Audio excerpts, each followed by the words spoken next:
Kisah kita dimulai. Pemuda bernama Chu Jatsu memperkenalkan dirinya sebagai tuan muda dari klan Chu, salah satu klan penguasa terbesar yang paling disegani di kota Tianshui. Jatsu memiliki garis keturunan 9 yang legendaris di tubuhnya, membuatnya jadi jenius nomor 1 di kota. Tapi anehnya, dalam 3 tahun terakhir tingkat kultivasinya macet total. Sengaja dia tahan demi sebuah rahasia. Dia punya teman masa kecil bernama Lutina, putri sulung dari keluarga Lu yang juga merupakan salah satu kekuatan paling dominan di kota Tianshui. Sebenarnya Jatsu rela kehilangan kekuatannya secara perlahan hanya demi menyelamatkan gadis itu. Dia pun menemui Tina di tengah hutan lebat sambil berjanji, mulai hari ini, seluruh racun jahat di tubuhmu akan benar-benar lenyap, Tina. Setelah itu, kamu bakal jadi sosok jenius hebat di negeri ini. Tina pun bertanya dengan sangat gembira, apakah itu benar, Kak? Jatsu langsung menjawab bahwa dia tidak pernah sekalipun membohonginya. Tina sangat terharu. Dia menyahut bahwa gara-gara dirinya, kultivasi Jatsu terhenti. Padahal Jatsu harus menanggung banyak hinaan di klan. Pemuda itu menjelaskan bahwa ada 3 meridian yin penghasil racun di tubuh Tina, dan hanya esensi darah sucinya yang bisa menahan racun itu. Dia mengaku kultivasinya mandet karena terus mendonorkan darahnya. Tapi yang penting Tina selamat, dan dia berniat menikahinya setelah sembuh total. Nanti mereka bisa bergabung dengan sekte Yuan Jian bersama-sama dan tumbuh semakin kuat. Tina pun mengangguk setuju dan berterima kasih atas semua pengorbanannya. Tina menyebut Jatsu sudah terlalu banyak menderita demi dirinya. Sambil duduk, Jatsu menegaskan bahwa hari ini adalah hari terakhir, saat semua racun itu akan dibersihkan sepenuhnya. Sambil menyalurkan sisa esensi darahnya ke tubuh Tina, Jatsu membatin bahwa proses penarikan paksa esensi darah ini rasanya luar biasa menyakitkan, seperti 10 botol darah ditarik sekaligus dari tubuhnya, tapi dia rela bertahan demi kekasihnya. Rasa sakit ini tidak ada apa-apanya selama Tina bisa sembuh. Tak lama kemudian, Tina pulih sepenuhnya. Jatsu tersenyum lega dan berkata, racun di tubuhmu sudah hilang. Perjuangan kita akhirnya berhasil. Nah, sekarang perhatikan baik-baik. Tina tiba-tiba menyahut dengan sangat dingin, bukan kita tapi kamu yang berjuang. Dan sekarang setelah tugasmu usai, cepatlah mati. Jatsu langsung membeku. Tina mencibir sinis. Mana mungkin gadis sepertinya menyukai orang bodoh seperti Jatsu. Jatsu hanyalah alat penyembuh baginya, dan itu satu-satunya alasan dia berpura-pura cinta selama 3 tahun ini, meski sebenarnya merasa sangat muak. Di dunia ini, kamulah orang yang paling aku benci. Jatsu berteriak murka, dasar wanita tidak tahu diri. Aku menanggung rasa sakit mengerikan selama 3 tahun hanya untukmu, dan sekarang kamu benci padaku? Gadis itu membalas santai, karena kamu sebentar lagi mati. Aku jujur saja, kalau tidak pura-pura cinta, mana mungkin kamu menyerahkan esensi darahmu? Jatsu menggeram marah bertanya, jadi kamu benar-benar ingin aku mati? Sang jenius mengingatkan bahwa dia adalah pemuda terhebat di negeri ini, biarpun macet 3 tahun. Seorang jenius tetaplah jenius, dan tingkat kekuatannya saat ini masih jauh di luar jangkauan akal sehat Tina. Mendadak terdengar suara asing menyela. Tina sendirian mungkin tidak cukup untuk mengalahkanmu, Tuan Muda Chu, tapi aku bisa membantu. Ternyata itu adalah Yang Yuan, Tuan Muda kedua kota Tianshui. Situasi sangat mendesak. Jatsu menyadari Tina dan keparat itu merencanakan semuanya. Tubuhnya terlalu lemah untuk bertarung sekarang. Namun, jika berhasil selamat, dia berjanji akan kembali untuk merobek mereka. Yang Yuan langsung menyerang Jatsu sambil mengejeknya karena mencoba melarikan diri. Sayang sekali, kamu sudah terlambat. Sungguh kasihan, punya garis keturunan terkuat tapi otakmu luar biasa bodoh. Tenang saja, kekuatanmu akan kugunakan dengan baik. Sembari berucap, Yang Yuan mulai merenggut paksa garis keturunan Jatsu. Jatsu menyadari dengan ngeri bahwa bajingan ini melatih ilmu sesat yang dilarang keras. Dia berani melanggar hukum kekaisaran demi kekuatan ini. Sambil tertawa liar, Yang Yuan berseru bahwa warisan terkuat kini miliknya. Dia lalu memanggil Tina untuk memberikan seluruh hasil kultivasi rampasan itu padanya. Berlatihlah dengan giat, karena turnamen sekte mistik tinggal 1 bulan lagi. Tina membungkuk hormat mengucapkan terima kasih. Sementara Jatsu berteriak murka menyebut mereka pencuri menjijikan yang tega membagi-bagikan hasil rampasannya. Jatsu memperingatkan, jika dia mati, klan Chu tidak akan tinggal diam. Grandmaster mereka punya kekuatan besar untuk meratakan keluarga mereka. namun Tina hanya tertawa mengejek dan menyebutnya manusia terbodoh. Sungguh licik sekali, Tina mengejek. Apakah Jatsu tidak sadar siapa sebenarnya yang menginginkan kematiannya? Sebagai tuan muda klan besar, mustahil dia berkeliaran tanpa pengawal, sementara Tina hanya gadis biasa dari luar. Bagaimana caraku tahu garis keturunanmu bisa menyembuhkanku? Kenyataannya, Grand Master Klan Chu sendiri yang menginginkanmu lenyap. Kalau kamu tewas di tempat ini, coba tebak siapa yang akan mewarisi posisi tuan muda klan? Tentu saja anak laki-laki sang Grand Master. Jadi mati saja sana, kamu cuma jadi penghalang bagi banyak orang. Jatsu membatin penuh ketidakpercayaan. Dia tidak menyangka begitu membangkitkan kekuatannya. Rencana pembunuhan keji ini langsung berjalan. Pada akhirnya, orang-orang terdekatnya sendirilah yang tega merampas segalanya. Dia tewas hari ini hanya karena satu alasan bodoh. Dia terlalu mempercayai keluarganya sendiri. Saat bersiap menghabisi Jatsu, Tina berbisik dingin bahwa dia tidak akan membiarkannya mati dengan mudah. Dia ingin Jatsu merasakan setiap jengkal rasa sakit yang luar biasa sampai helaan napas terakhirnya. Adegan pun berganti, memperlihatkan Jatsu yang tiba-tiba terdampar di dimensi yang asing. Jatsu menggumam lirih bahwa mereka telah menghancurkan dan kiatnya, merampas kultivasi, garis keturunan, dan segalanya tanpa sisa. Benar-benar kejam sekali, mereka mengubahnya menjadi sosok cacat tak berguna, lalu membuangnya di tempat asing agar mati perlahan. Namun Jatsu bersumpah, jika selamat, dia tidak akan mengampuni satupun dari mereka. Dia harus tetap bertahan hidup demi satu tujuan, membalas dendam ke Sumat. Semua rasa sakit yang dideritanya selama ini berakhir dikhianati secara keji. Tiba-tiba saja, sakit kepala yang amat dahsyat menyerang kesadaran Jatsu. Nah, disinilah keajaiban itu terjadi. Menara raksasa misterius tiba-tiba menjulang di depannya. Sebuah suara agung bergema, menjelaskan bahwa ini adalah menara Chao Supreme, tempat Jatsu mempelajari teknik Kaisar Surgawi. Sang pemuda menyadari ini adalah peluang emas sekali seumur hidup yang tidak boleh dilewatkan. Meski belum paham apa sebenarnya menara dan teknik kuno ini, dia memantapkan hati untuk langsung mulai melatihnya sekarang. Hanya dalam 1 jam berlatih, Jatsu berhasil menembus tahap pemurnian tubuh tingkat 3. Dengan sangat gembira dia berseru bahwa menara aneh ini benar-benar luar biasa dahsyat. Pencapaian 1 jam ini setara dengan 10 tahun latihan keras orang biasa. Jika terus begini, para musuh licik itu akan segera hancur lebur di tangannya dan berlutut memohon ampunan padanya suatu hari nanti. Seketika dia pingsan, Jatsu ambruk kehilangan kesadaran karena melupakan luka parahnya. Keesokan harinya dia terbangun dan terkejut mendapati dirinya sudah berada kembali di dalam kamarnya sendiri. Dia menebak pasti ada seseorang yang telah membawanya pulang. Begitu membuka pintu kamar, Jatsu langsung disuguhi pemandangan seorang tuan muda sombong bernama Chu Hao yang sedang memukuli seorang gadis pelayan. Chu Hao membentak pelayan itu karena berani menyembunyikan Jatsu dan mencuri obat untuknya semalam. Dia menuntut obat tersebut segera diserahkan sebelum kemarahannya memuncak lebih jauh lagi. Kalau tidak, tamparan tadi tidak ada apa-apanya dibanding siksaan berikutnya. Jatsu segera melangkah maju dengan amarah membara dan berseru agar menghentikan tindakan pengecut itu. Jika Chu Hao merasa dirinya pria sejati, tantang saja Jatsu secara langsung. Lawannya mencibir menanyakan apakah Jatsu berani menentang keluarga klan sendiri. Apapun alasannya, dia tetap akan memberi pelajaran berharga pada gadis itu. Namun Jatsu membalas dengan tenang bahwa tempat ini bukanlah rumah ayahnya. Ini adalah kediaman tuan muda klan, di mana aturannya ditentukan langsung oleh Jatsu. Maka dia memerintahkan Chu Hao angkat kaki segera. Chu Hao hanya mendengus menyuruhnya menikmati sisa-sisa kebebasannya sekarang. Semua sudah diatur, Dewan Tetua Klan sudah memutuskan bahwa dalam 10 hari lagi sebuah kompetisi besar akan digelar demi memilih sosok tuan muda yang baru untuk menggantikan posisinya. Jatsu mengernyit menyadari seluruh klan sedang bersekongkol menjatuhkannya meski tahu apa yang diperbuat Tina padanya, padahal hanya kepala keluarga yang berhak menentukan ahli waris klan. Sedangkan kedudukan Grand Master bahkan tidak sebanding dengan kepala keluarga.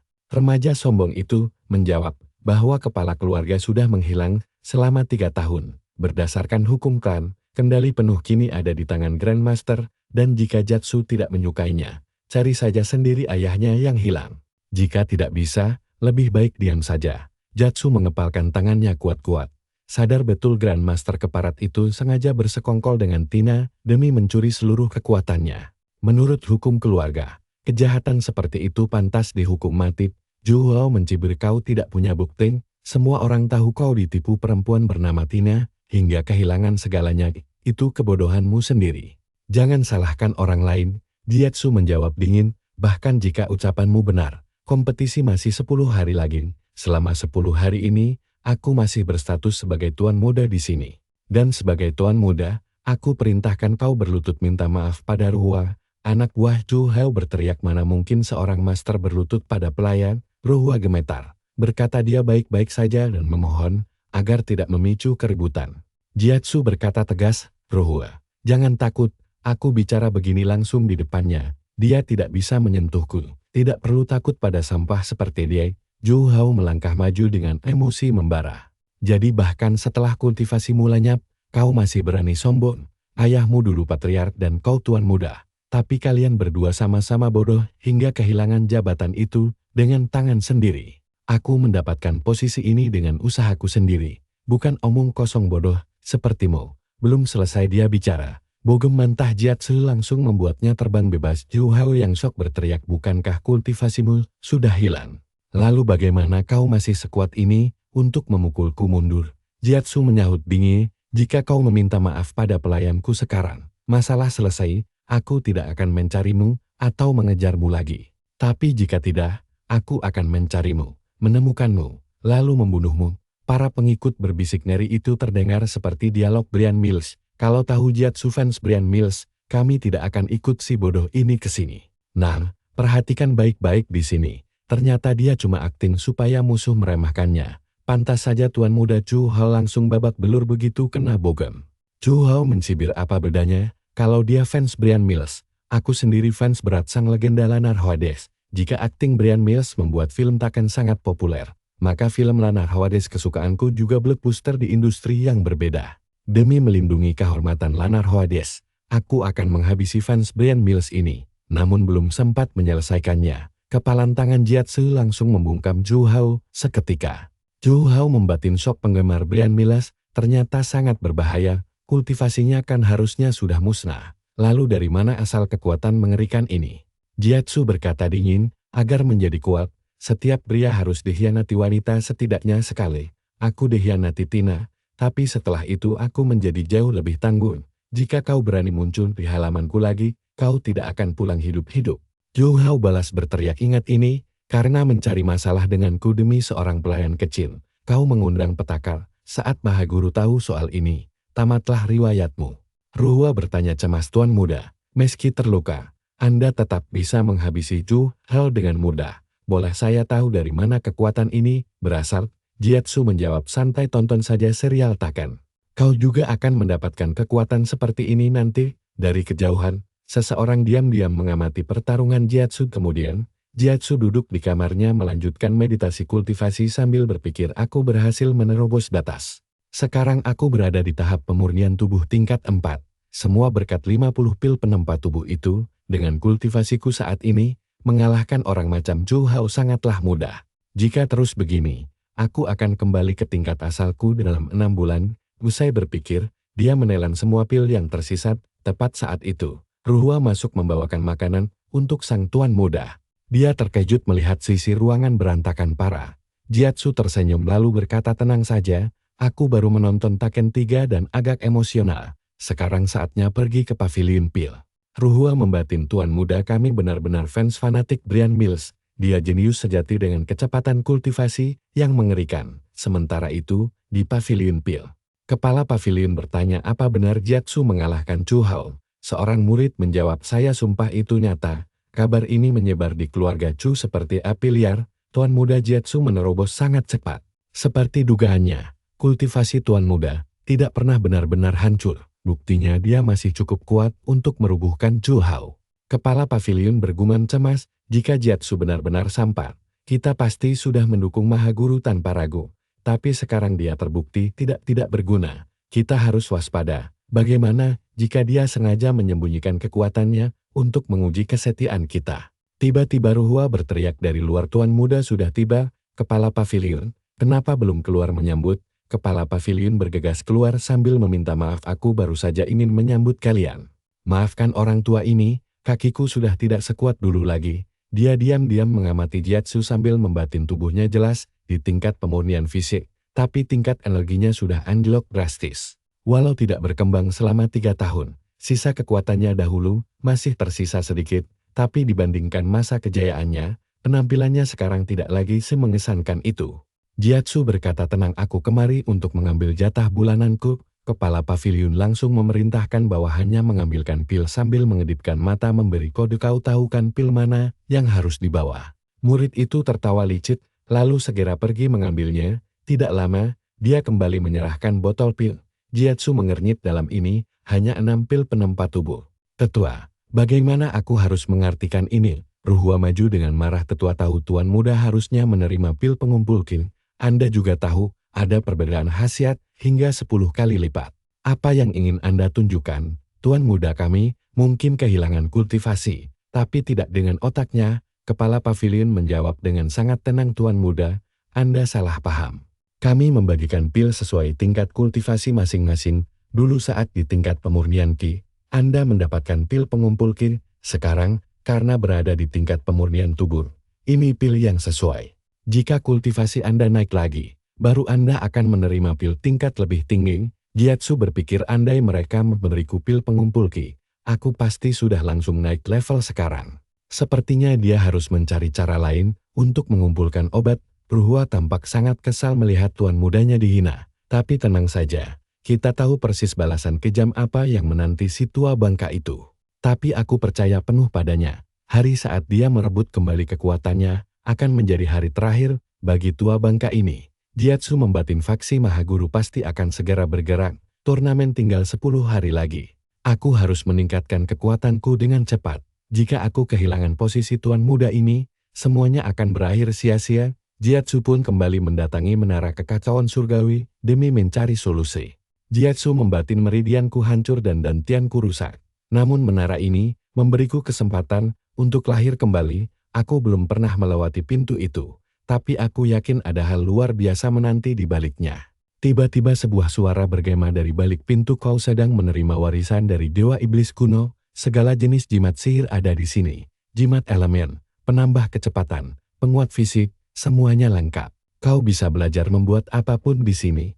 Jiatsu tertegun di benua dewa. Seni pembuatan jimat adalah salah satu teknik paling tertinggi dan sakral. Dan sekarang aku mewarisi kekuatan Dewa Iblis kuno, sang penguasa tertinggi dari semua master jimat. Jika aku bisa membuat jimat setingkat dirinya, tidak ada satu orang pun di dunia ini yang sanggup melawanku. Jiatsu merentangkan tangannya ke depan hingga sebuah jimat formasi muncul di telapak tangannya. Dia berpikir, dengan jimat ini, aku bisa meracik obat sendiri. Ini sangat menguntungkan, karena aku tidak punya uang sepeser pun. Jika aku menguasai seni jimat ini, memproduksi obat akan jadi sangat mudah. Setengah jam kemudian, Jiatsu telah sepenuhnya menguasai teknik tersebut. Mempelajari jimat pembuat obat ternyata luar biasa sulitnya. Beruntung aku punya teknik kekacauan surgawi, jika tidak, butuh 10 tahun penuh untuk menguasainya. Sekarang aku harus mencari uang untuk membeli tanaman herbal. Keesokan harinya, dia mendatangi pavilion jimat. Jiatsu berkata kepada seorang pria, apa kau tahu isi jimat ini? Aku memasukkan sari tanaman obat ke dalamnya. Jika kau menggunakannya, kekuatan fisikmu akan berlipat ganda dalam sekejap saja. Kau tidak akan menemukan jimat yang lebih baik dari ini di pasar manapun. Pria itu mengernyit, melipat gandakan kekuatan. Kenapa aku merasa kau sedang mencoba menipuku ya? Tiba-tiba seorang pria lain maju sambil mencibir orang awam. Bun, tahu tidak ada jimat yang bisa melipat gandakan kekuatan seseorang. Padahal kau ini tuan muda dari keluarga Chu. Dulu kamu adalah tuan muda nomor 1 di kota Tianshui. Tapi lihat dirimu sekarang, begitu lemah sampai harus menipu. Chu Jiatsu menatapnya dan berkata dengan tenang, Lu Yang, apa yang sedang kamu lakukan di sini? Lu Yang berteriak marah, bajingan ini saudaranya Tina. Kamu bahkan sudah tidak bisa berkultivasi lagi. Bagaimana mungkin kamu bisa membuat jimat seperti ini? Tidak ada yang bakal tertipu trik murahanmu. Pengikut lainnya menambahkan dengan nada mengejek, tuan muda kami adalah master jimat kelas 1 di kota Tianshui. Berani-beraninya kamu menjual jimat palsu di depannya. Lu yang mencibir katakan yang sejujurnya, sekarang sebelum aku kehilangan kesabaran. Kalau kamu berlutut dan memohon, aku mungkin akan melemparimu beberapa batu roh, karena kasihan. Chu Jiatsu tertawa dingin, dan berkata bagiku, kalian tidak lebih dari anjing gila yang menggonggong tanpa alasan. Jika tidak ingin terluka, pergi sekarang juga. Kalau tidak, aku akan memukul kalian seperti anjing dan tidak ada seorang pun di sini yang bisa menghentikanku. Dan Lu Yang, beritahu ayahmu juga, kepala keluarga Lu, bahwa dia juga tidak bisa menyentuhku. Adikmu masih bernapas hanya karena aku menyelamatkannya. Memanggil kalian anjing sebenarnya adalah penghinaan bagi anjing. Setidaknya anjing setia kepada tuannya. Tetapi kalian sampah keluarga Lu malah menggigit tangan orang yang memberi makan kalian. Lu yang berteriak murka bajingan, berani-beraninya kamu menghina seluruh keluargaku. Dia menerjang maju dan menyerang Chu Jiatsu. Chu Jiatsu berkata dingin, berani sekali seekor anjing menyerangku.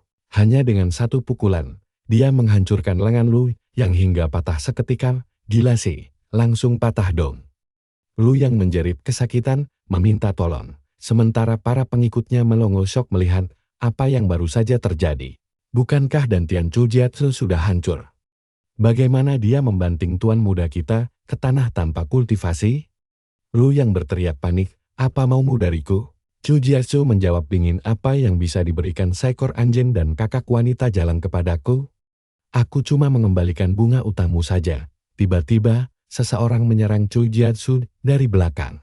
Ternyata itu adalah Elder Liang dari Paviliun Jimat.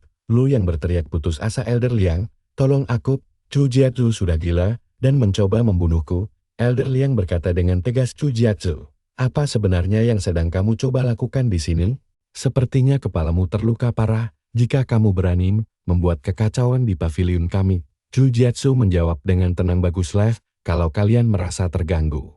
Untung saja ayahku tidak ada di sini. Kalau tidak, kamu pasti sudah mati. Dan karena kamu bertanya apa yang kulakukan di sini, kenapa tidak tanya saja pada orang-orangmu apa yang mereka lakukan? Elder Liang mengernyitkan dahi. Jadi, kamu menuduhku menyerangmu tanpa memahami situasi? Paviliun Jimat berafiliasi dengan organisasi ONBT Apple. Kamu tidak bisa bertindak sesuka hatimu di sini. Kamu harus tahu seberapa berbahaya organisasi ONBT Apple itu. Chu Jiatsu berkata dingin, baik, mari kita perjelas siapa yang benar dan salah. Dia berbalik ke penonton dan berkata, dik, katakan siapa yang menyerang duluan. Pria itu menjawab jujur, Lu yang memprovokasi dia lebih dulu dan menyerang duluan. Kakak Chu Jiatsu hanya membela diri saja. Elder Liang langsung menatap muridnya, apakah itu benar? Ya, Elder, kami menanyai banyak saksi dan mereka semua berkata Lu yang memulai konflik. Dia pantas mendapatkannya. Elder Liang menghela napas, Lu Yang, kamu adalah murid dari Paviliun Jimat. Ketika orang luar melanggar aturan, kita menghukum mereka. Namun saat murid kita sendiri yang berbuat salah, kita harus lebih tegas lagi. Apa kamu sadar seberapa serius kesalahanmu ini? Tampaknya patriark sendiri yang harus berbicara denganmu. Lu yang panik karena situasi berbalik melawannya. Dia berteriak putus asa, Elder, aku tidak bersalah. Chu Jiatsu menjual jimat palsu di paviliun kita. Sebagai murid, mana mungkin aku membiarkannya? Dia merusak reputasi paviliun kita. Elder Liang berbalik ke Chu Jiatsu dan bertanya, Chu Jiatsu, benarkah kamu menjual jimat palsu? Chu Jiatsu berkata tenang, kalian bahkan belum memeriksa jimatku. Jadi jangan sebut ini palsu. Tiba-tiba seseorang melangkah maju dan berkata, jimat yang bisa melipat gandakan kekuatan seseorang? Itu benar-benar mustahil. Semua orang menoleh ke arah datangnya suara itu. Adalah Elder Liu Ker yang sangat disegani di paviliun Jimat. Lu yang langsung berteriak, Master Liu Ker, lihat, dia mematahkan lenganku.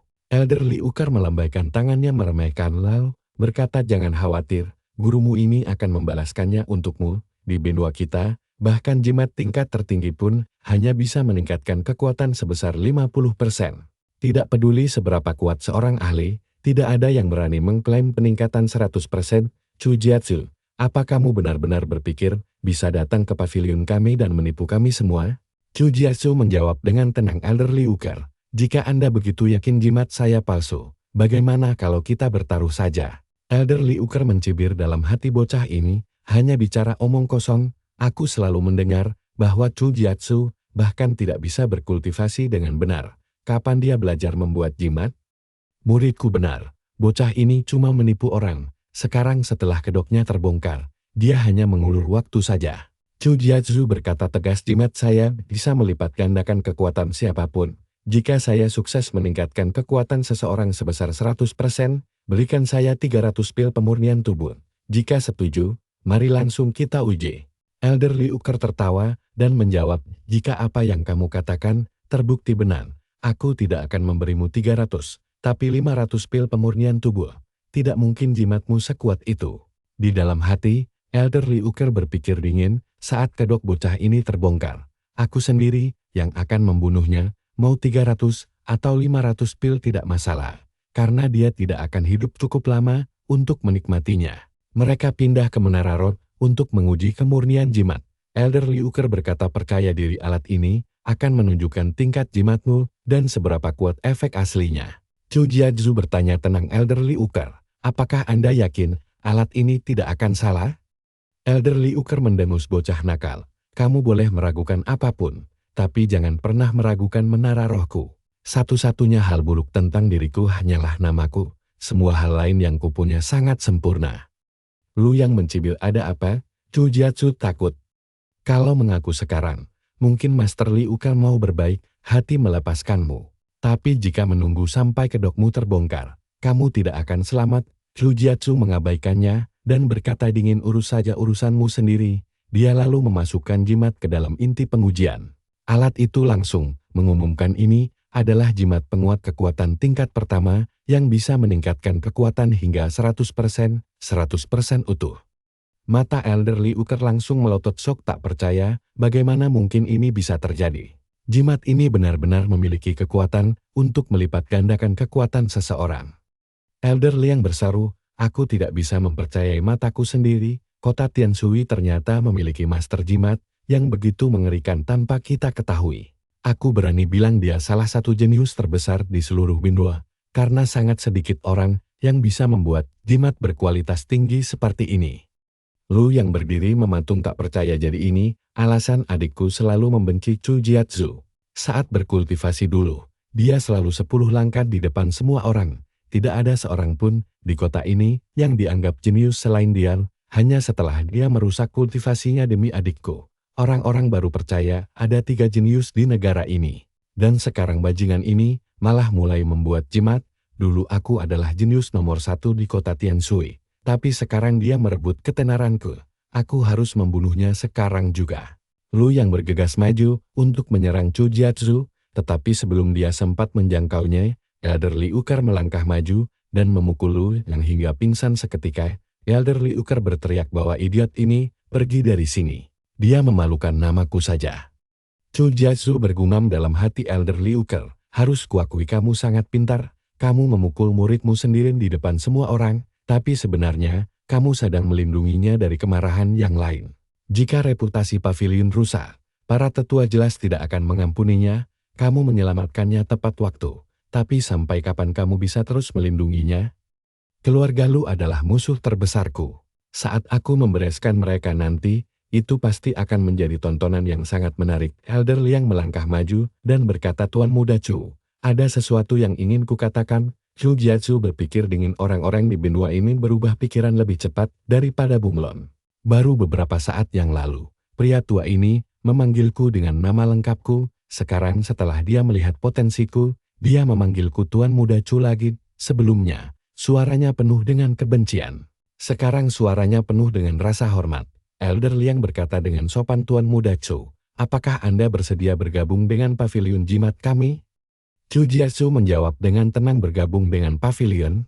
Elder Liang, sejauh yang saya tahu, Anda tidak memiliki wewenang untuk merekrut saya. Tiba-tiba terdengar suara dari belakang, dia memang tidak punya, tapi aku punya. Semua orang langsung membungkuk memberi salam pada Master Pavilion. Sementara mata Chu Jiazhu menyipit tajam. Jadi ini dia Master Pavilion Jimat, Yang Shenhai. Katanya dia mirip naga. Jarang sekali menampakkan diri di depan orang yang dianggap tidak layak. Aku sama sekali tidak menyangka bakal bertemu dengannya langsung di sini. Yang Shenhai tersenyum lalu berkata, sejak pertama kali kamu melangkah ke pavilion ini, kamu sudah menarik perhatianku, sungguh luar biasa. Jimat dengan efek 100%, bahkan aku pun tidak bisa membuat hal seperti itu. Penatua Lian menambahkan, dengan penuh semangat Tuan Pavilion, tempat kita sangat butuh bakat seperti Jiatsun. Selama bertahun-tahun, orang-orang sombong dari kota kerajaan itu terus-menerus merendahkan kita. Nah, dengerin ini, tawarannya gila banget.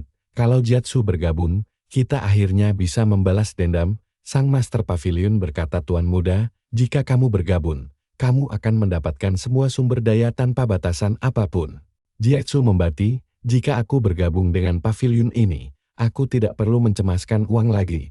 Aku bisa membeli tanaman herbal sebanyak apapun yang aku inginkan secara bebas. Apalagi sebagai murid pavilion jimat, perlindungan yang kudapat pasti sangat kuat. Jiatsu berkata dengan tenang, baiklah Master Pavilion, aku bergabung. Yang Shanai pun langsung berseru, ini, ambillah benda ini. Jiatsu terkejut melihatnya, ini token Master tingkat 1. Sementara itu Elder Ukur diam-diam mengepalkan tinjunya Lu yang menghabiskan sebagian besar hidupnya di pavilion ini. Bahkan sampai mengorbankan setengah kekayaan keluarganya hanya demi gelar Master Jimat tingkat 1. Tapi Jiatsu mendapatkannya semudah membalikkan telapak tangan. Perbedaan bakat dan kerja keras memang sejauh langit dan bumi. Jiatsu menoleh ke Elder Ukur dan bertanya, kapan 500 pil penguat tubuhku diberikan? Yang Shanai tersenyum, Elder Ukur. Kamu kan Master tingkat 2 pavilion kita. Kamu tidak mungkin menarik kembali taruhanmu kan? Elder Ukur menjawab dengan kaku, baik, aku akan menyuruh orang membawanya. Tanpa kamu ingatkan pun, aku pasti akan membayar taruhan ini. Dalam hati, Elder Ukur sangat murka, keparat Jiatsu ini sudah mempermalukanku di depan umum, melukai muridku, dan menjatuhkan harga diriku lewat jimatnya. Aku tidak akan pernah meluapkan hari sialan ini. Adegan berpindah ke kediaman keluarga Lu yang menangis terseduh-seduh di depan kepala keluarga Luka. Kamu harus membalaskan dendamku. Selama bajingan Jiatsu itu masih bernapas, hatiku tidak akan pernah tenang. Kamu tahu sendiri apa katanya tentang aku, dia menyebutku anak anjing dan adik pelacur. Mana bisa aku menahan hinaan seperti itu? Kepala keluarga Lu berbalik ke Tina dan bertanya, katamu bocah keluarga Chu itu sudah cacat. Jangan bilang kamu salah lihat. Tina menjawab dengan nada dingin, tidak mungkin salah. Aku sendiri yang menghancurkan dantian miliknya, dan kultivasiku pun langsung meningkat drastis setelah menyerap seluruh kekuatannya. Aku tidak memberinya kesempatan sedikit pun untuk bertahan hidup. Entah bagaimana dia bisa selamat. Kepala keluarga Lu berkata dengan serius, kenyataannya, bajingan itu masih hidup sekarang. Tindakannya pada Lu yang membuktikan betapa dia sangat mendendam pada kita. Dulu keluarga Chu pernah membantu kita, itu berkah besar, tapi sekarang kita mencoba membunuhnya dan dia gagal mati. Ini masalah terbesar kita. Tina menyela santai, lalu kenapa kalau hidup? Dia cuma di tingkat 4 pemurnian tubuh. Kultivator biasa keluarga kita saja sanggup menghabisinya. Fokus kita sekarang adalah kompetisi sekte Yuan Jian. Aku akan berusaha keras menembus ranah King. Soal Jiatsu, adikku, aku berjanji padamu begitu aku resmi menjadi murid sekte, aku sendiri yang akan menghabisinya. Layar berganti, saat sedang fokus berkultivasi, Jiatsu tiba-tiba berhasil menerobos ke tingkat 6 pemurnian tubuh. Dia membatin, aku langsung menelan 500 pil penguat tubuh dari Elder Ukur, sekaligus, tanpa teknik langit kekacauan, tubuhku pasti tidak akan sanggup menanggung energi sebesar ini. Teknik ini terus memaksaku mencari uang untuk membeli obat-obatan. Tiba-tiba, Jiatsu merasakan ada sosok mencurigakan di luar. Pintu langsung hancur ditendang, dan seorang pria menyerangnya. Namun dalam sekejap, aura Jiatsu berhasil memotong serangan kaki pria itu. Penyusup itu syok, aku di tingkat 8. Bagaimana bisa ditekan tingkat 6? Jiatsu berkata dingin, jangan pernah lengah di tengah pertarungan sengit. Dia mendaratkan satu pukulan yang sangat mengerikan. Saat Jiatsu melangkah keluar, si penyusup sudah melarikan diri. Bruhua berlari mendekat dengan sangat cemas, Tuan Muda, kamu tidak apa-apa. Apakah ada pencuri? Apa saja kerja para penjaga?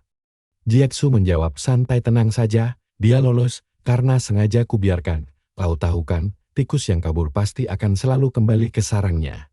Mari kita lihat dari sarang mana tikus ini berasal. 5 hari kemudian, kompetisi keluarga Chu dimulai. Seseorang berteriak, akhirnya Tuan Muda Chu datang. Yang lain mencibir, berani sekali, dia membuat semua orang menunggu. Kultivasinya mandek selama 3 tahun. Tapi masih berlagak jadi kultivator terbaik di kota. Penonton lain mengejek, sebaiknya dia menyerah saja daripada mempermalukan diri sendiri. Dia cuma bisa sok jadi Tuan Muda, Kalau selamat hari ini, Tuhan sendiri sibuk menyapa para tetua. Semua orang memujinya. Tuhan sangat layak memimpin, sopan, dan berwibawa. Bahkan sang tetua agung mendukungnya. Sang tetua agung lalu berbisik, kamu sudah tahu semua informasi tentang Jiatsu kan?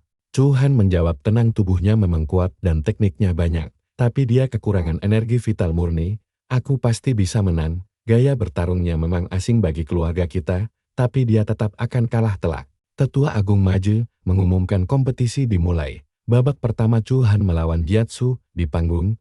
Tuhan tersenyum, kakak Jiatsu, apa ini? Tidak terasa aneh. Aku ini juniormu, tapi sekarang malah berdiri sejajar menghadapimu. Dulu tidak ada yang melirikku, karena sinarmu terlalu terang. Padahal banyak sekali jenius hebat, yang pada akhirnya gagal menembus ranah Ki.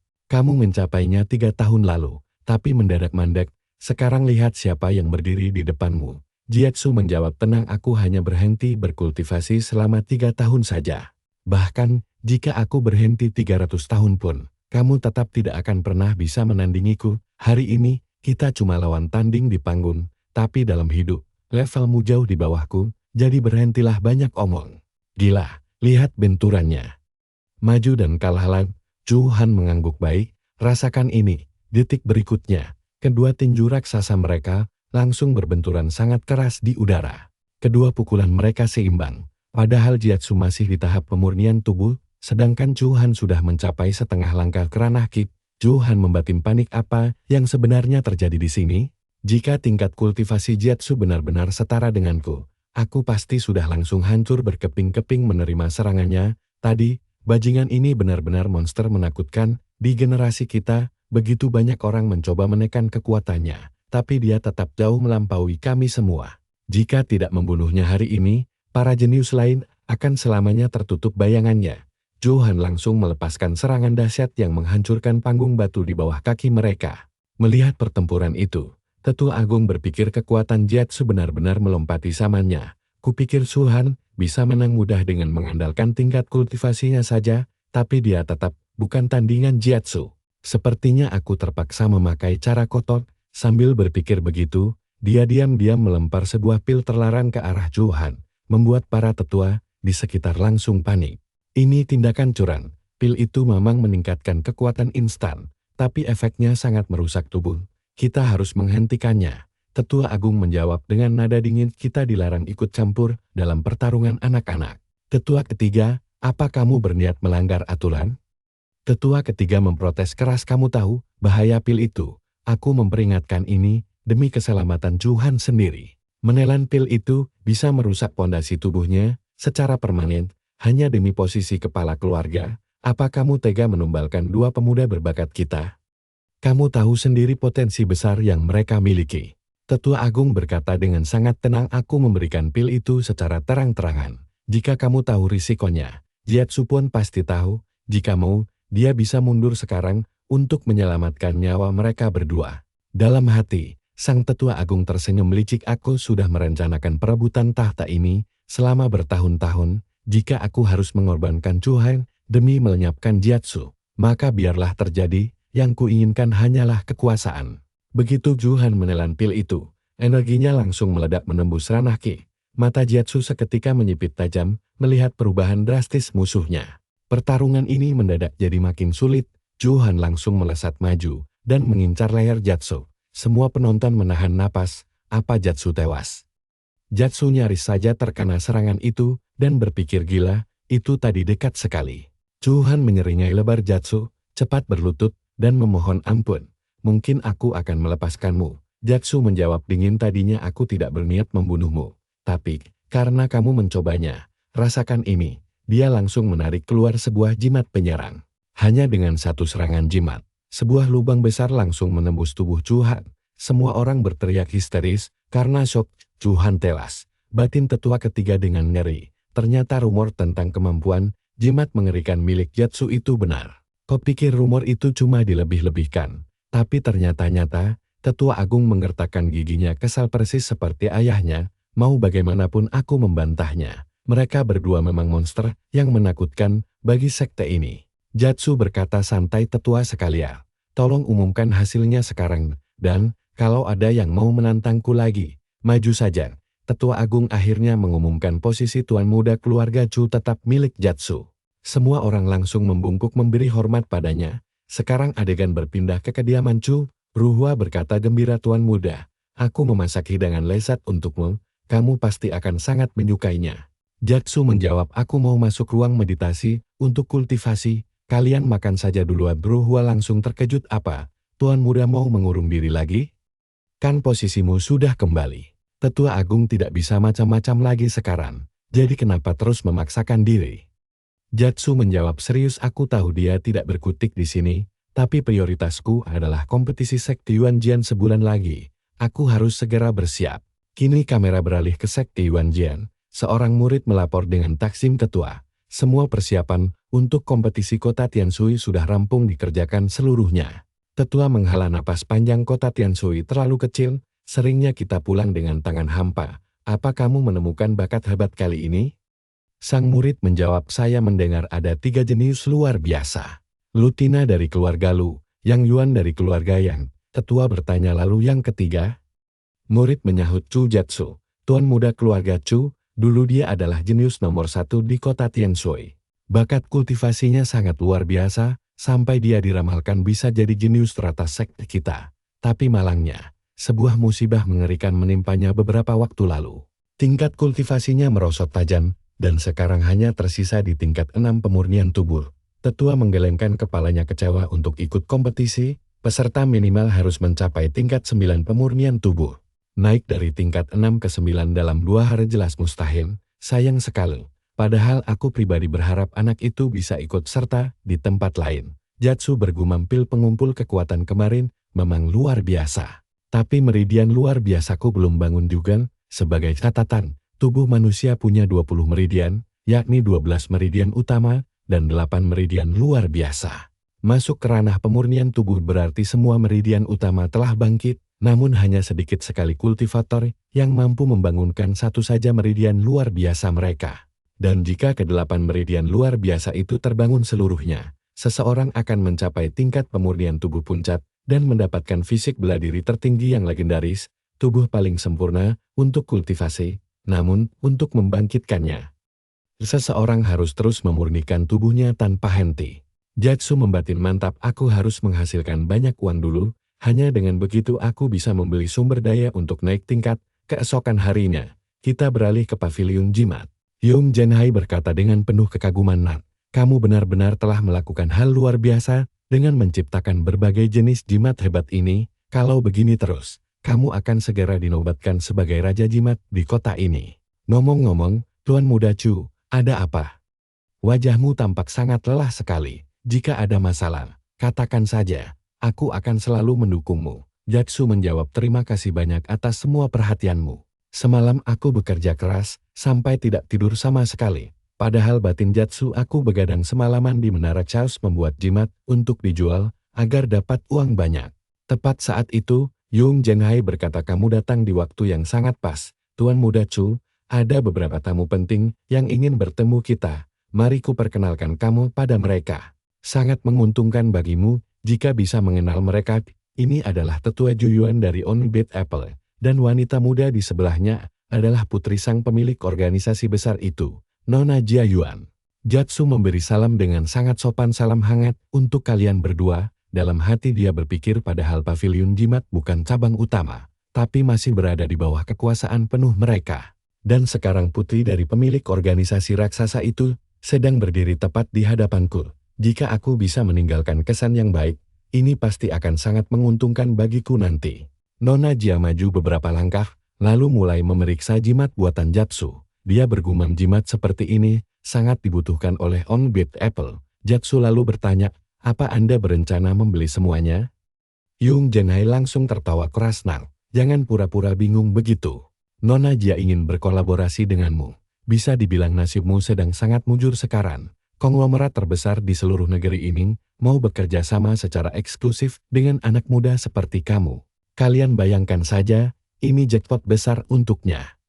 Dengan bekerja sama, Jatsu bakal punya banyak uang untuk membuka seluruh meridian luar biasanya. Nona Jia lalu menyodorkan sebuah token VIP padanya. Aku sudah memasukkan 10 batu roh tingkat 1 di dalamnya. penjualan jimatmu otomatis ditransfer ke sini. Para tetua seketika tercengang heran melihat kejadian itu, apa yang sebenarnya terjadi.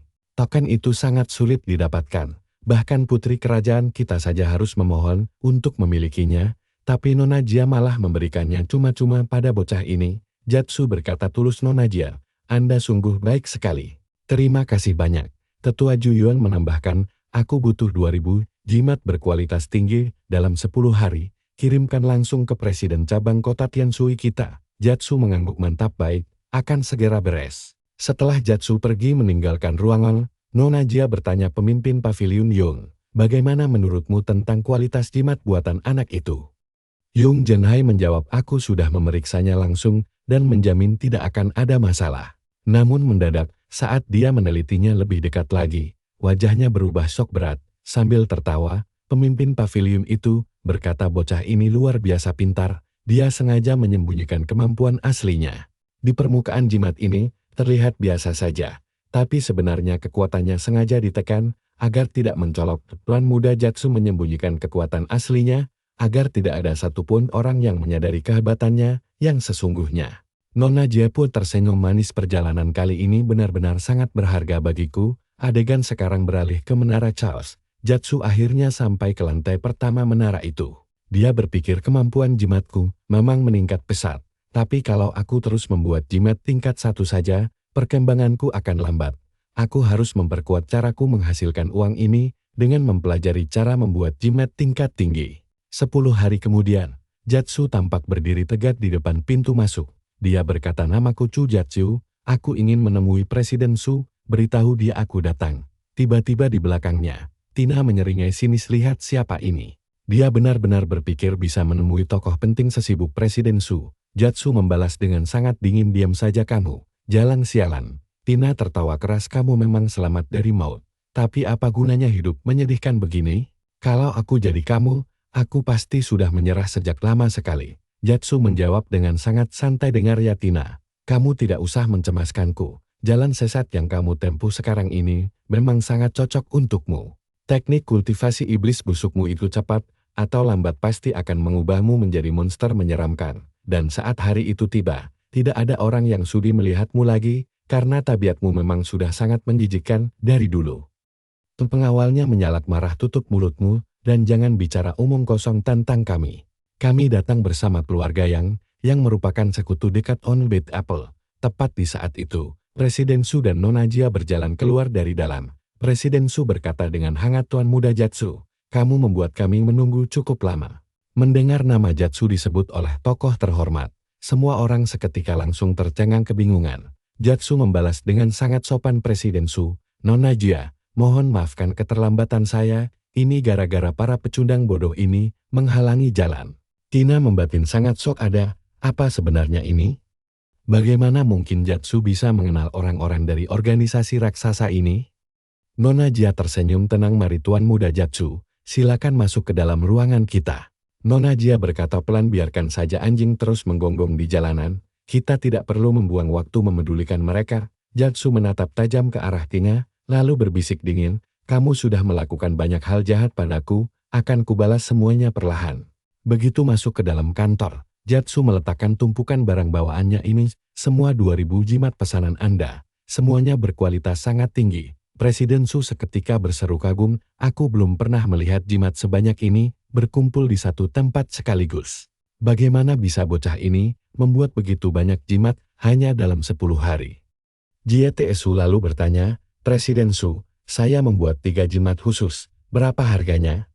Tapi begitu Presiden Su melihat jimat itu, dia langsung shock berat. Ini adalah jimat roh tingkat 2, Nona Jia langsung menyela dan meminta waktu untuk memeriksanya terlebih dahulu. Begitu mendeteksi kekuatan dari ketiga jimat itu, dia benar-benar dibuat terpaku tidak percaya.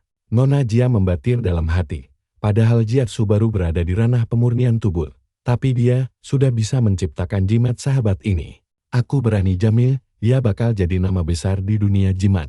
Presiden Su pun memuji dengan kagum, Tuan Muda Jatsu, kamu luar biasa, 2000 jimat ini ditambah 3 jimat khusus, kami hargai 150.000 batu roh. 150.000 batu roh. Jatsu shock berat mendengar nominal fantastis itu. Jumlah ini jauh melampaui pendapatan tahunan keluarga Cho miliknya. Menjadi master jimat memang benar-benar luar biasa. Jiatsu lalu bertanya apakah Presiden Su juga menjual teknik kultivasi. Presiden Su menjawab bahwa besok mereka akan mengadakan lelang besar. Datang saja, siapa tahu kamu menemukan sesuatu yang benar-benar luar biasa di sana. Jiatsu mengangguk setuju untuk datang besok. Saat pemuda itu pergi, Nona Jia terus menatapnya diam-diam. Melihat itu, Presiden Su langsung menggoda bahwa sang Nona tampaknya mulai menyukai seseorang. Asal kamu tahu saja, Jiatsu ini sangat terkenal di kota. Dia begitu mencintai seorang gadis, sampai rela mengorbankan esensi tubuhnya selama 3 tahun penuh demi menyembuhkannya. Bayangkan betapa menyakitkan proses itu. Pria sejati, Nona Jia hanya cemberut mendengar pujian kakaknya dan memintanya berhenti bicara omong kosong. Xian langsung bergeser ke hari berikutnya di gedung lelang. Seorang pelayan menyambut dengan hormat dan mengarahkan Jiatsu ke ruang privat nomor 1 di lantai 3. Dia memberitahu bahwa Presiden Su sudah menunggu di dalam. Begitu pintu dibuka, Presiden Su mempersilakannya masuk karena lelang akan segera dimulai. Dia juga menggoda Jiatsu. Kenapa dia duduk sangat jauh darinya? Padahal di ruangan privat ini, ada wanita cantik, tapi dia tetap saja menjaga jarak. Jiatsu menjawab santai kalau dia memang terbiasa duduk sendiri, tujuan kedatangannya murni mencari teknik bela diri yang cocok. Presiden Su membatin bahwa pemuda ini memang sangat berbeda. Nah, lihat reaksi dinginnya ini, biasanya para pria langsung kehilangan akan saat melihat Presiden Su, tapi Jiatsu tetap tidak peduli sampai lelangnya resmi dimulai. Pembawa acara mengumumkan, barang pertama hari ini adalah pedang embun beku. Senjata ini ditempa menggunakan besi dingin berumur ribuan tahun dengan harga pembuka 3.000 batu roh. Penawaran langsung dimulai. Di lantai 2, keluarga Liu bersiap menawar Liu yang berkata pada kakaknya bahwa pedang ini sangat cocok untuk melengkapi tubuh tertinggi miliknya. Tina dengan percaya diri yakin tidak ada yang berani melawan keluarga Liu, namun tiba-tiba pembawa acara mengumumkan ruang privat nomor 1 menawar 30.000 batu roh. Liu yang mengernyit lalu berbisik bahwa ruang nomor 1 kabarnya diisi oleh sosok sangat penting dari organisasi On BT Apple. Makanya Presiden Su sampai mau menemani langsung. Tina membalas dengan tajam, kalau siapapun orangnya tidak boleh merebut pedang itu dari mereka. Kompetisi besar akan segera dimulai dan pedang ini sangat penting. Mereka harus terus menaikkan harga sampai menang. Beberapa saat kemudian, Presiden Su bertanya, apakah Jiatsu ingin menaikkan tawaran yang kini menyentuh 70.000 batu roh. Jiatsu menggeleng santai karena tidak membutuhkannya. Pedang itu tidak cocok dengannya, jadi biarkan penawar terakhir yang mengambilnya. Presiden Su pun menyadari kalau Jiatsu sengaja menaikkan harga gila-gilaan hanya untuk memberi seseorang pelajaran. Pembawa acara lalu mengeluarkan barang berikutnya berupa pedang tanpa nama dengan harga awal 2.000 batu roh. Penonton langsung heboh dan heran kenapa pedang rongsokan begitu malah dilelang. Bentuknya bahkan mirip sampah rongsokan. Pembawa acara membatin bahwa para ahli mereka sendiri tidak bisa mendeteksi energi elemen apapun di dalamnya. Hal yang membuat mereka sangat bingung. Aneh banget kan? Tapi disinilah kejutan aslinya dimulai. Begitu Jiatsu menatap pedang rongsokan itu, energi kekacauan di dalam tubuhnya tiba-tiba bereaksi sangat kuat. Menyadari hal itu, Presiden Su bertanya, apakah dia tertarik? Jiatsu mengangguk cepat, sambil tersenyum. Presiden Su memutuskan memberikan pedang itu sebagai hadiah cuma-cuma. Jiatsu pun langsung berterima kasih dengan sopan. Sambil tersenyum, Presiden Su meminta Jiatsu tidak bersikap terlalu formal, karena barang yang akan keluar berikutnya adalah bintang utama dari seluruh acara lelang ini. Teknik tingkat Zuan. 7 serangan Fast and Furious dikeluarkan dari lemari besi tersegel. Seluruh penonton langsung gempar mendengar namanya. Teknik tingkat Zuan. Hanya keluarga raksasa yang punya warisan sekuat itu, bahkan 4 keluarga besar kota ini, mungkin tidak memilikinya. Liu yang bergumam tidak percaya melihatnya. Organisasi Onebet apa memang berada di level yang berbeda, karena sanggup melelang barang seberharga ini. Harga pembukanya langsung ditetapkan sebesar 50.000 batu roh. Ruangan seketika hening, beberapa orang mengeluh, karena harga awal itu terlalu mahal bagi kalangan menengah ke bawah. Apalagi bagi para kultivator miskin yang datang ke sana. Tiba-tiba, kepala keluarga Mo langsung mengajukan penawaran 60.000 batu roh. Hal ini membuat penonton tak menyangka jika pemimpin salah satu dari 4 keluarga besar turun tangan sendiri. Liu yang memanfaatkan momen ini, untuk mengejek Paman Mo karena menawar terlalu rendah untuk teknik sehebat itu. Dia menyebut tindakan tersebut hanya mempermalukan diri sendiri saja. Kepala keluarga Mo balas membentak agar anak sombong itu diam, tapi Liu yang malah menyeringai dan bangga karena keluarganya memang jauh lebih kuat dan kaya. Dia pun langsung menaikkan tawaran menjadi 100.000 batu roh, membuat kepala keluarga Mo terkejut. Liu yang mengklaim bahwa apapun yang diinginkan keluarganya pasti akan didapatkan. Bahkan dewa kekayaan pun tidak akan bisa merebutnya. Namun saat itu juga, Jiatsu dengan tenang menawar 140.000 batu roh dari dalam ruang privatnya. Gila banget. Semua orang bertanya-tanya siapa penghuni misterius di ruang nomor 1. Tina pun berteriak sangat marah karena barang incaran mereka direbut lagi. Liu yang mengertakkan giginya dan memperingatkan kakaknya kalau angka itu setara dengan pendapatan mereka selama 3 tahun penuh. Jika nekat menawar lagi, keluarga mereka bisa bangkrut. Tina pun menarik napas dalam-dalam. Akhirnya Tina memutuskan untuk mundur karena sadar bersaing dengan orang sekaya itu hanya akan mempermalukan diri sendiri. Di sisi lain, Presiden Su mengucapkan selamat atas kemenangan Jiatsu. Teknik itu diserahkan dalam sebuah kotak khusus. Jiatsu kemudian meminta penjelasan lebih lanjut mengenai cara kerja dari teknik 7 serangan Fast and Furious tersebut. Presiden Su menjelaskan dengan serius bahwa teknik ini dibagi menjadi 7 tingkat serangan. 3 serangan awal memiliki kekuatan normal, namun serangan keempat dan seterusnya akan meningkat berkali-kali lipat secara beruntun.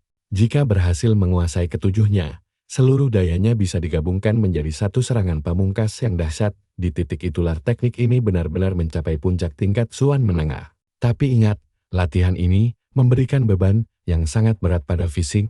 Sedikit saja melakukan kesalahan dalam prosesnya, tubuhmu bisa mengalami cedera dalam yang sangat fatal. Bahkan kultivator ranah Ki sejati pun kesulitan menguasainya. Jiatsu membatin bahwa wanita di depannya ini sangat cerdik, tapi dia tidak akan membiarkan dirinya jatuh ke perangkap yang sama. Dulu dia sibuk mengejar wanita, yang malah memilih mengejar kekuatan. Seandainya dia fokus mengejar kekuatan sejak awal, wanita pasti akan datang sendiri. Jadi, dia memutuskan fokus mengejar kekuatan saja. Sambil berterima kasih atas perhatiannya, Jiatsu langsung berpamitan. Karena ada urusan penting, Presiden Su menatap kepergiannya dengan heran. Merasa baru kali ini, ada pria yang mengabaikan pesonanya. Adegan berpindah ke Gunung Hitam tempat Jiatsu berlatih keras sepanjang hari. Dia bergumam bahwa dia baru menguasai serangan keempat, tapi sekarang waktunya pulang untuk bersiap. Besok turnamen Sekti Yuan Jian dimulai, dan ini tidak akan mudah. Aku bakal menghadapi para pengkhianat dan membongkar kedok mereka. Aku bukan pahlawan bodoh yang menunda-nunda balas dendam. Mereka sudah salah langkah dan sebentar lagi harus bayar mahal. Tidak lama kemudian, Jiatsu kembali ke kediamannya. Pria langsung menangis dan berkata, "Tuan muda, aku mencarimu semalaman. Kamu tidak tahu seberapa khawatirnya aku." Jiatsu tersenyum lembut dan berkata, "Tenang saja, aku sudah pernah menginjakan kaki di neraka lalu kembali hidup-hidup. Aku akan baik-baik saja. Bukankah semalam aku mengirim pesan?" Rua mengangguk mantap. "Benar tuan muda, semua pesanan sudah kubeli. Tas ini berisi 300 pil kondensasi berkualitas tinggi." Jiatsu langsung menegaskan kalau dia akan mulai melakukan kultivasi tertutup sekarang. "Jaga di luar kamar dan jangan biarkan siapapun mengganggu." Jiatsu pun masuk ke kamar lalu menatap pedangnya lekat-lekat. Dia bergumam sendiri, pedang ini bernama pedang Dragon Abyss. Sejauh ini, baru benda inilah yang bisa beresonansi dengan kekuatan dahsyat dari menara Chaos miliknya. Jiatsu sangat yakin kalau pedang ini bukan senjata biasa. Tiba-tiba saja, pedang Dragon Abyss menyala terang dan langsung melesat masuk ke dalam menara Chaos. Jiatsu terkejut setengah mati. Pedang pusaka itu melesat langsung ke pusat formasi menara sangat cepat. Dia mencoba menariknya kembali, tapi begitu mengulurkan tangan, rasa sakit yang membakar langsung menjalar. Jiatsu mengernyit heran. Dengan kekuatannya saat ini, menyentuh tempat penyimpanan pedang itu saja dia tidak sanggup. Ini tanda kalau menara Chaos menganggapnya belum layak menggunakan pedang tersebut. Dia menghela napas pasrah. Menara ini memang sangat egois, main ambil begitu saja tanpa minta izin dari pemiliknya terlebih dahulu. Padahal dia berniat memakai senjata ini di turnamen Sekti Yuan Jian nanti. Tapi kalau menara ini sudah menyitanya, minimal berikan sesuatu yang sepadan sebagai gantinya don. pinta Jiatsu dalam hati. Tiba-tiba sebuah lingkaran formasi muncul di bawah kaki Jiatsu. Dia terkejut karena merasakan aliran energi murni yang luar biasa mengalir deras ke tubuhnya. Jika dikelola dengan benar, dia bahkan bisa membuka meridian luar biasanya. Tapi pasokan energi ini saja tidak akan cukup tanpa bantuan sumber daya lain. Nah, disinilah Jiatsu mulai menyadari sesuatu yang sangat menarik tentang rahasia menara tersebut. Artinya dia bisa memasukkan benda dari luar ke dalam menara. Bawa pil kondensasi ke sini? Bagus, peluang terobosannya terbuka sangat lebar.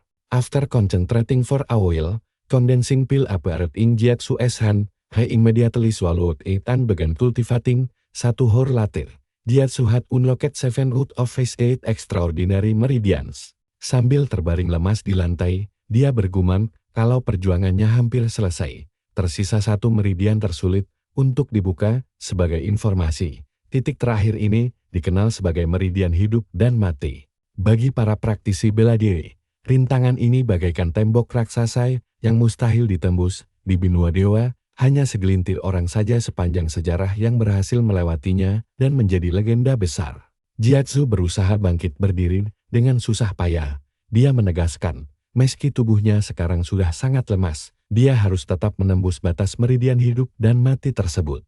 Hanya dengan cara itulah, dia bisa menguasai kembali pedang Dragon Abyss. Turnamen Sekyuan Jian sudah di depan mata, dan dia siap memberi pelajaran berharga bagi musuh-musuhnya di arena kota Tianshui. Kerumunan orang mulai memadati alun-alun kota dengan penuh semangat. Pasalnya, turnamen 10 tahunan ini adalah ajang resmi bagi sekte besar untuk menyaring para murid berbakat langsung dari sana. Siapa yang lolos? Kita lihat saja. Tak lama, Yang Yuan dan Tina tiba di lokasi, memancing kasak-kusuk warga tentang putra kedua tuan kota tersebut. Di usianya yang baru 17 tahun, dia sudah menembus ranah Truki tahap awal. Jelas sekali dia akan menjadi bintang utama hari ini, apalagi berdampingan dengan Nona Tina yang serasi. Tak lama kemudian, Penatua Liao dari sekte Yuanjian naik ke atas panggung utama guna memulai ujian seleksi. Saat para peserta mulai berkumpul, pandangan Tina mendadak tertuju pada sosok Jiatsu. Yang Yuan langsung mencibir sinis. Si rongsokan itu rupanya masih punya nyali untuk menampakkan diri di sini. Tina menyahut ketus, dia heran metode sesat apa yang dipakai Jiatsu hingga bisa pulih. Sambil menggelengkan kepala meremehkan, Yang Yuan merasa kasihan karena sekeras apapun Jiatsu berlatih sekarang, dia tidak akan bisa kembali seperti dulu lagi. Dulu dipuja sebagai jenius nomor 1. Tapi sekarang apa? Apakah dia mau ganti gelar menjadi pecundang nomor 1? Luyan ikut maju, menghampiri Jiatsu sambil mengejeknya kasar. Namun Jiatsu membalas dingin, menanyakan, apakah Luyan sudah lupa ingatan soal kejadian kemarin? Berani berdiri di depanku lagi, apa kamu memang sedang bosan hidup? Luyan tertawa sombong dan berkelit kalau dia hanya ingin mengingatkan bahwa Jiatsu sama sekali tidak layak ikut seleksi ini. Syarat utama peserta minimal harus berada di tingkat 9 pemurnian tubuh. Sedangkan kamu baru tingkat 6, lebih baik menyingkir saja ke samping bersama anak-anak lain yang tidak memenuhi syarat itu. Pergi sana. Di saat Penatua Liao mengumumkan agar peserta tidak layak segera turun panggung, Jiatsu mendadak melepaskan aura kuatnya hingga membuat tubuh Luyan terpental jauh ke belakang. Tina berteriak panik meminta tolong untuk menyelamatkan kakaknya. Penatua Liao pun tertegun heran, sebab pancaran aura pemuda ini jelas-jelas sudah mencapai tingkat 9 pemurnian tubuh. Bagaimana bisa dia naik 3 tingkatan hanya dalam waktu 2 hari saja? Sungguh bakat yang mengerikan. Jiatsu menatap Penatua Liao dengan tenang lalu bertanya santai, apakah sekarang dia sudah dianggap layak? Di depan, mereka sudah ada batu penguji khusus. Begitu telapak tangan ditempelkan, batu itu akan mendeteksi tingkat kultivasi, jenis garis keturunan, bahkan seluruh potensi tersembunyi yang dimiliki peserta. Alat ini tidak akan pernah berbohong. Tina dengan percaya diri melangkah maju untuk mencoba giliran pertama. Begitu tangannya menyentuh permukaan batu penguji, papan informasi langsung memperlihatkan hasil analisisnya. Nama Tina, usia 16 tahun, meridian luar biasa nom, garis keturunan tingkat profound, kultivasi Truki tingkat 1, sontak penonton heboh memuji kehebatan sang Dewi Kota. Bahkan Penatua Liao sampai mengangguk puas melihat potensi besar anak tersebut. Tina kemudian menatap Jiatsu dengan angkur dan berkata, dia mengakui kesembuhan Jiatsu, Tapi tingkat 9 pemurnian tubuh itu tetap tidak akan sebanding dengannya. Setinggi apapun gedung dibangun, tidak akan bisa menyentuh langit. Tapi lihat reaksi Jiatsu, dia mengabaikan omong kosong itu sepenuhnya. Giliran Yang Yuan menempelkan tangannya, prasasti langsung mengumumkan. Nama Yang Yuan, usia 17 tahun, 3 meridian luar biasa aktif, garis keturunan kelas bumi tingkat tinggi, kultivasi Truki tingkat 6. Penatua Liao terbelalak kagum melihat bakat langka tersebut. Garis keturunan kelas bumi sangatlah istimewa bahkan di sekte Yuan Jian sekalipun, seluruh penonton di alun-alun pun langsung bersorak heboh merayakan pencapaiannya. Gelar jenius utama kota Tianshui memang layak disandangnya, dan dia diprediksi akan terus memimpin saat masuk sekte nanti. Kini, tibalah saatnya Jianzhu melangkah maju dan meletakkan tangannya di batu penguji. Seketika batu penguji memancarkan cahaya silau yang luar biasa terang. Orang-orang berteriak panik karena tidak bisa membuka mata mereka. Perlahan, tulisan pun muncul. Nama Chu Jiatsu, usia 17 tahun. 7 meridian aktif, garis keturunan tingkat surga, kultivasi pemurnian tubuh tingkat 9. Tina langsung berteriak histeris tidak percaya melihat hasil luar biasa tersebut. Yang Yuan berteriak murka, dia heran. Bagaimana Jiatsu masih memilikinya padahal kekuatannya sudah direbut.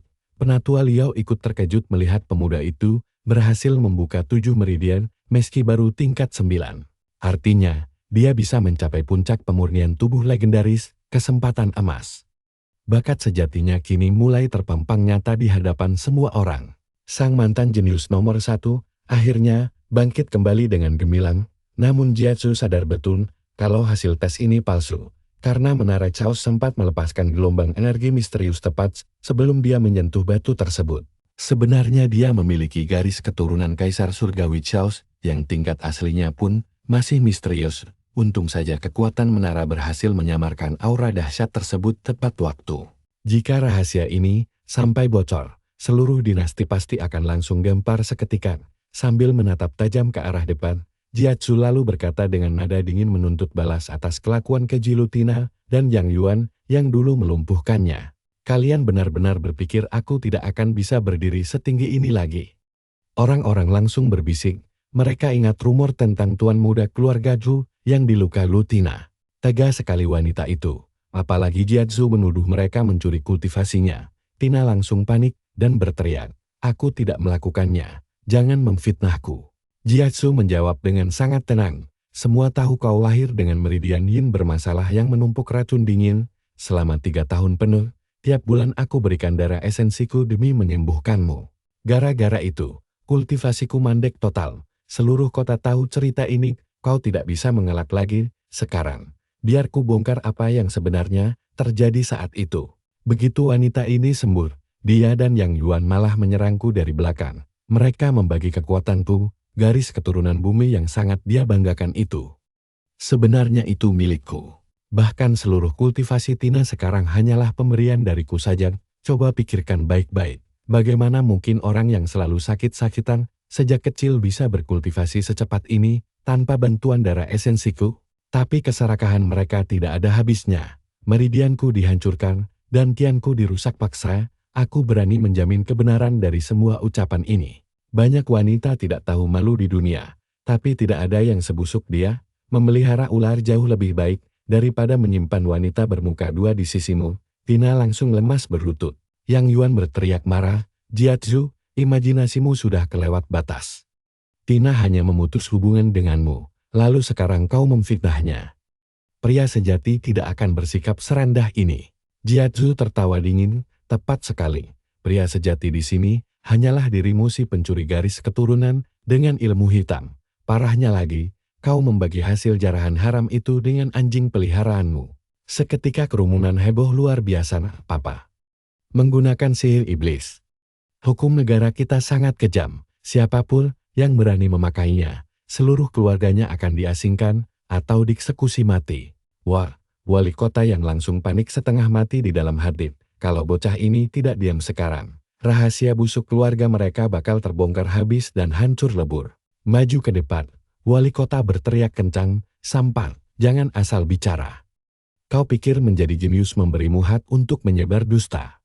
Tidak akan ada yang percaya omong kosongmu. Jiatsu menjawab santai, Wali kota, aku ini cuma anak kecil, tapi ucapanku bisa memaksamu turun tangan. Apa itu karena kau takut semua kebusukan yang kau sembunyikan bakal tercium publik? Lagi pula, kalau anaknya busuk, ayahnya mana mungkin bersih?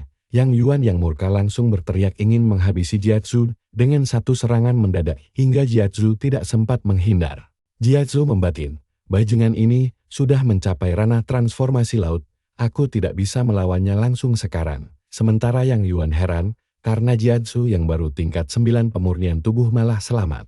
Serangan mematikan tadi sama sekali tidak melukainya. Di saat menegangkan itu, kepala pavilion yang Shenhai melangkah maju sambil berkata, bahwa dia tidak menyangka masalah ini ternyata serumit ini. Jiatsu bertanya dengan hormat, kepala pavilion yang Shenhai, kenapa Anda ada di sini? Yang Shenhai menjawab tenang, bahwa Jiatsu adalah bagian dari salah satu dari 4 pavilion besar mereka. Jika ada yang berani mengusik orang-orangku, tentu saja aku harus turun tangan. Dia lalu menatap wali kota yang dengan dingin, dan bertanya apa dia sudah gila, karena berani menyerang anggotanya. Muridku baru saja menuduhmu menggunakan sihir iblis. Jika tuduhan itu terbukti benar, kalian semua layak dihukum mati. Wali kota yang buru-buru membela diri, bahwa mereka tidak melakukan kesalahan apapun. Jangan mudah percaya pada omongan anak kecil. Yang Shenhai mengangguk setuju, bahwa dia tidak akan memihak siapapun secara buta, dan menantang untuk melakukan tes pembuktian sihir iblis. Jika bersih, Jiatsu yang akan dihukum. Tapi jika terbukti bersalah, bersiaplah menerima akibatnya. Wali kota yang mengepalkan tangannya dengan marah, karena menganggap yang Shenhai menentang keluarga yang. Dia membatin cemas, because mereka berdua sama-sama di ranah transformasi laut. Jadi pertarungan mereka akan sulit ditebak. Yang Shenhai membalas dingin, bahwa keluarga yang bahkan tidak selevel dengan pavilionnya. Cukup satu tetua kami yang bertindak, maka seluruh keluargamu akan lenyap tanpa sisa. Aku masih berbicara sopan hanya karena menghormati jabatanmu saat ini saja. Kalau tidak, apa gunanya dirimu di depan kami? Wali kota berteriak menantang, apakah pavilion berani membunuhnya? Yang Shenhai tersenyum penuh ancaman, karena dia tidak sebodoh itu untuk membunuhnya. Tapi jika putramu terbukti menggunakan sihir iblis, aku sendiri yang akan memburu dan mengeksekusinya. Kau pasti tahu betapa beratnya hukuman untuk kejahatan ini. Wali kota tiba-tiba melepaskan aura iblisnya dan menantang mereka untuk menyerang. Kerumunan langsung panik menyadari dia adalah anggota sakti iblis darah yang terkenal kejam membantai manusia. Siapa sangka pemimpin kota sekotor ini. Orang-orang langsung lari berhamburan. Wali kota berteriak minta tolong pada kakak seperguruan lah. Oleh menyeringai dingin dan mengejek bahwa wali kota yang benar-benar sampah tidak berguna. Tugas semudah ini saja gagal kau lakukan, perencana sakti kita harusnya sudah berhasil. Sejak lama, aku datang untuk membereskan kekacauan ini. Tapi kau harus membayar kesalahanmu nanti. Tetua Liao gemetar ketakutan. Ternyata keluarga yang benar-benar bagian dari sakti iblis darah. Jika Jiatsu tidak memperingatkan kita sejak awal, kita pasti sudah dibantai habis tanpa ampun. Sekteku akan menanggung malu selamanya jika diserang di sini. Yang Shenhai menghela napas oleh. Sudah bertahun-tahun berlalu dan kesombonganmu telah membawamu ke jalan sesat. Aku hanya berharap kau tidak menyesal. Oleh membalas sinis bahwa dia tahu kekuatannya kalah unggul. Jika bertarung aku pasti mati. Tapi jika kau menyentuh Yang Yuan, kau juga tidak akan selamat. Selagi aku menahanmu di sini, pasukanku akan meratakan kota ini, karena bagi kami kalian hanyalah ternak. Nah, pilihan yang sulit banget kan? Menyelamatkan kota atau membunuh Yang Yuan yang berpotensi menjadi monster iblis mengerikan. Jika dibiarkan hidup, Yang Shenhai pun mulai bimbang. Namun jika dia membunuhnya sekarang, ribuan nyawa tidak berdosa akan melayang, karena dia tidak bisa melindungi semua orang sekaligus. Di saat bimbang itu, Oleh berteriak menantang untuk segera bertarung. Wali kota panik, karena kedok mereka sudah terbuka lebar, sehingga dia harus melarikan diri bersama putranya secepat mungkin. Tiba-tiba, Tina memeluk kaki Yang Yuan sambil menangis memohon untuk diajak pergi. Jika ditinggalkan di sini, Jiatsu pasti akan membunuhnya. Yang Yuan membatin dingin, nyawanya sendiri saja sedang terancam dan wanita beban ini malah minta diselamatkan. Rasanya ingin membunuhnya saja sekalian, agar tidak merepotkan. Namun suara Oleh menggemam, melarangnya membunuh wanita itu, karena dia memiliki 3 meridian dia dan hati yang penuh racun kedengkian. Sifat alaminya sangat cocok untuk menjadi iblis yang berbakat di masa depan. Bakat kultivasi iblisnya sangat menjanjikan. Yang Yuan Pui berbisik lembut menenangkan Tina bahwa dia tidak akan meninggalkannya. Mereka bertiga akhirnya kabur ke langit. Sementara Tetua Liao membungkuk memberi hormat mendalam.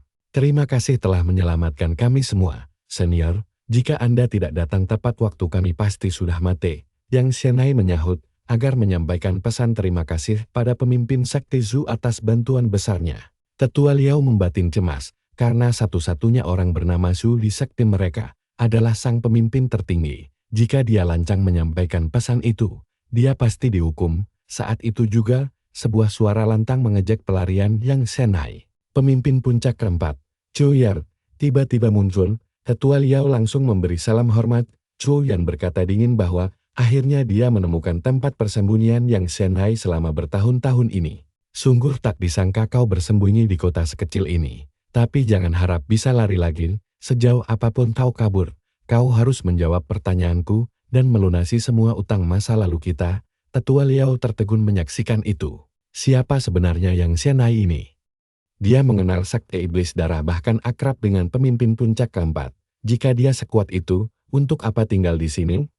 Tetua Liao buru-buru menjelaskan bahwa sekte iblis menyerang mendadak. Untung ada Yang Shenai yang menyelamatkan kami. Zhu Yan mengibaskan tangannya tanda mengerti, lalu menatap Jiazu dan menyuruh si bocah berambut panjang itu berlutut untuk diangkat menjadi murid resmi puncak keempat sekte Yuan Jian. Jiazu berbalik dengan sangat terkejut dan bertanya apakah tawaran itu untuknya. Bukankah itu melanggar aturan sekte? Orang benar yang lolos tes harusnya tetap mengikuti ujian resmi sebelum masa depan mereka ditentukan. Zhu Yan mendengus kesal, aku akan mengambil siapapun yang ku mau. Kamu punya dua pilihan, menjadi katat atau mati. Jiazu berpikir, apa bedanya kedua pilihan itu? Dia sebenarnya hanya memberikan satu pilihan saja. Tetua Liao menghela napas dalam hati di antara 7 puncak. Puncak keempat adalah yang paling berbahaya. Masalahnya bukan pada murid-muridnya, melainkan sang ketua puncak sendiri yang sangat arogan hingga tidak ada yang bisa mengendalikannya. Aku tidak tahu apa yang akan terjadi pada anak ini. Zhu Yan menatap dingin, ada apa, bocah? Mengapa kamu tidak berlutut di hadapanku? Jiazu menjawab dengan tenang, baiklah. Dia pun memberi salam hormat kepada gurunya. Sambil melemparkan sebuah token, Zhu Yan berkata, nak, saat kamu masuk sekte, tolaklah ujian tambahan apapun. Jika ada yang mempertanyakanmu, katakan saja bahwa kamu adalah murid dari puncak keempat. Ingat satu hal, aturan pertama puncak kita adalah jangan pernah kehilangan keangkuhanmu. Entah itu pemimpin sekte atau murid biasa, berbicaralah dengan bangga. Jika kamu bisa mempertahankan sikap itu, barulah kamu layak menjadi muridku.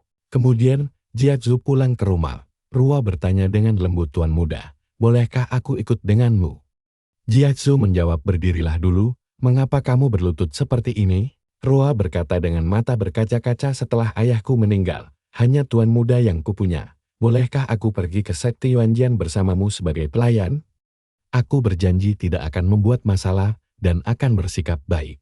Jiazu menghela napas dan berkata, cobalah mengerti. Ruo, sekte Yuan Jian itu sangat besar. Di balik hal-hal baik, ada juga bahaya besar yang mengintai. Aku tidak tahu siapa yang akan menjadi musuhku nanti. Jika kamu bersamaku, kamu akan ikut diincar. Ruo bertanya pelan, tapi jika aku tetap di sini, maukah tuan muda kembali untuk menemuiku?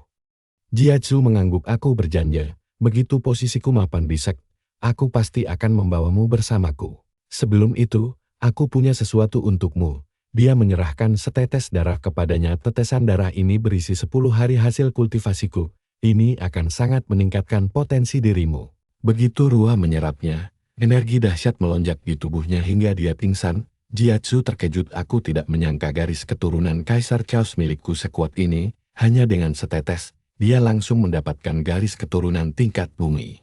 Untung tidak ada yang tahu tentang garis keturunanku. Kalau tidak, orang-orang pasti akan berbondong-bondong kemari untuk memohon. Setidaknya sekarang Ruo bisa berkultivasi dengan aman dan aku tidak perlu khawatir lagi.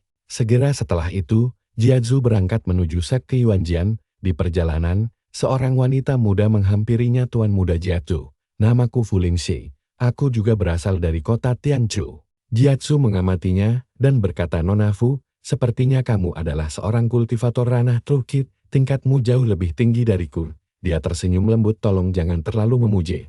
Panggil saja aku Fulingxi, tidak perlu seformal itu. Ini pertama kalinya, aku bepergian sendirian. Karena kita satu kampung halaman, aku merasa lebih nyaman bersamamu. Jika kamu butuh bantuan nanti, datanglah padaku. Jiatsu mengangguk, tentu. Aku akan melakukannya. Dalam hati, dia berpikir kultivasinya tinggi, tetapi kepribadiannya lemah. Jika dia terus begini, banyak orang di sekte Yuanjian yang akan memanfaatkannya. Kapal terbang mereka segera tiba di sekte. Orang-orang dari berbagai aliansi dan perkumpulan bergegas maju untuk merekrut pendatang baru. Jiatsu bertanya apakah ada begitu banyak faksi bahkan di dalam sekte Yuanjian? Fulingxi menjelaskan, kakakku pernah menceritakan hal ini. Aliansi-aliansi ini sebagian besar dibentuk oleh murid luar orang luar. Tidak ada yang istimewa dari mereka, jadi tidak perlu terlalu diperhatikan. Mereka hanya merekrut orang-orang kuat. Orang dari daerah kecil seperti kita biasanya diabaikan. Tepat saat itu, seorang pria mendekati Fulingxi dan berkata, saudari junior, maukah kamu bergabung dengan perkumpulan kekuatan kami? Harus kuakui wangimu sangat istimewa. Jika kamu bergabung, kita bisa menjadi sangat dekat. Fulingxi segera menolak, tidak, aku tidak tertarik. Pada saat itu, Jiatsu langsung menepis tangan pria tersebut. Apa kamu tidak dengar? Dia bilang tidak mau bergabung, kenapa kamu memaksanya? Pria itu mencibir, kamu hanya seorang kultivator ranah body refinement, tutup mulutmu. Orang sepertimu bahkan tidak memenuhi syarat untuk bergabung dengan perkumpulan kami. Orang-orang di sekitar mulai berbisik, siapa murid baru ini? Baru saja tidak. Dia sudah memprovokasi Han. Seorang gadis di dekatnya berbisik, Han adalah orang yang mengerikan. Dia menindas semua orang. Ku dengar seorang saudari junior dari puncak lain terbunuh karena dirinya. Dia bertindak sombong hanya karena pamannya adalah seorang ketua sekte luar. Tiba-tiba seseorang berteriak, di mana Chu Jiatsu? Kerumunan tersentak, apakah sang dewi ada di sini? Chu Linju, adik junior dari puncak keempat, muncul. Para murid luar berteriak, kegirangan langit telah memberkati kita hari ini. Sudah lama sekali Dewi Chu Linju tidak muncul di sekte luar. Bayangkan saja, hampir semua murid bermimpi untuk melihatnya sekali saja, dan tebak siapa yang dia cari secara langsung. Jiatsu melangkah maju. Aku Jiatsu, Han mengejek, dia datang untuknya. Mengapa? Dia hanya seorang kultivator ranah body refinement. Apa istimewanya dia? Chu Linju tersenyum tipis, harus kuakui, kamu cukup tampan. Itulah sebabnya guruku pun menyukaimu. Namaku Chu Linju. Mulai sekarang, aku adalah kakak seniormu. Aku di sini untuk membawamu ke puncak keempat, dan setelah sampai di sana, aku akan mengatur segalanya untukmu. Jiatsu berkata dengan tenang, kakak senior. Tunggu sebentar, dia lalu menatap dingin, dan berkata dengan tegas, dengarkan baik-baik, saudari junior Fulingxi sudah jelas menolak bergabung dengan perkumpulanmu, jadi jangan coba-coba memaksanya lagi. Jika tidak, segalanya tidak akan berakhir baik untukmu atau perkumpulanmu. Sambil melepaskan orangnya yang menekan, Chu Linju berteriak marah, apa sebenarnya yang baru saja kamu lakukan di sini? Han segera berlutut dan berkata dengan gugup, aku tidak melakukan apa-apa. Jika saudari junior tidak ingin bergabung, aku tidak akan memaksa lagi. Lalu Chu Linju berbalik ke Jiatsu, baiklah, adik junior. Masalahmu sudah selesai, ayo pergi. Fulingxi berpikir dalam hati, aku tidak pernah membayangkan kakak senior akan sehebat ini. Orang-orang bahkan langsung mencoba merekrutnya begitu dia baru saja tiba di sini. Jiatsu lalu bertanya, kakak senior, aku bisa merasakan kekuatanmu. Kamu berada di ranah set transformation.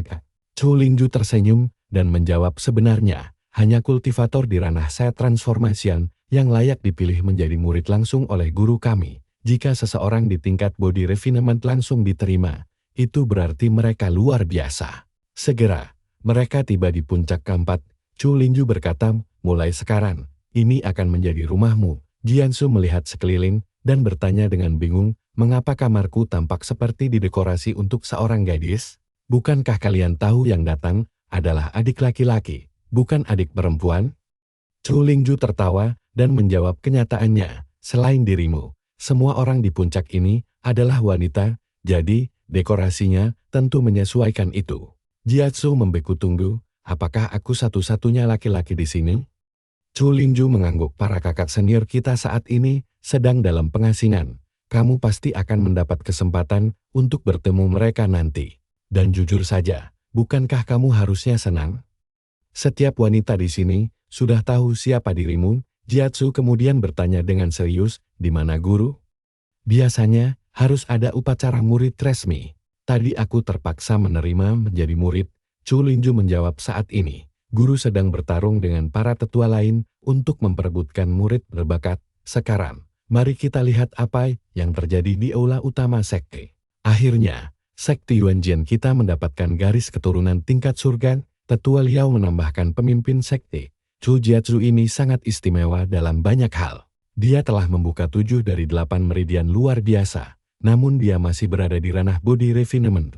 Dia memiliki potensi untuk mendapatkan tubuh bela diri legendaris. Pemimpin sekte Xiu mengangguk serius. Anak ini adalah jenius surgawi sejati. Dia akan membawa sekte kita ke tingkat yang baru. Ketua puncak ketiga, Yu Song, berbicara dengan tidak sabar. Aku belum menerima murid selama 10 tahun. Anak ini harus bergabung dengan puncak ketigaku. Ketua puncak kedua, Yuan Ping, mencibir itu omong kosong. Kamu hanya malas. Lalu sekarang tiba-tiba menginginkan jenius seperti ini?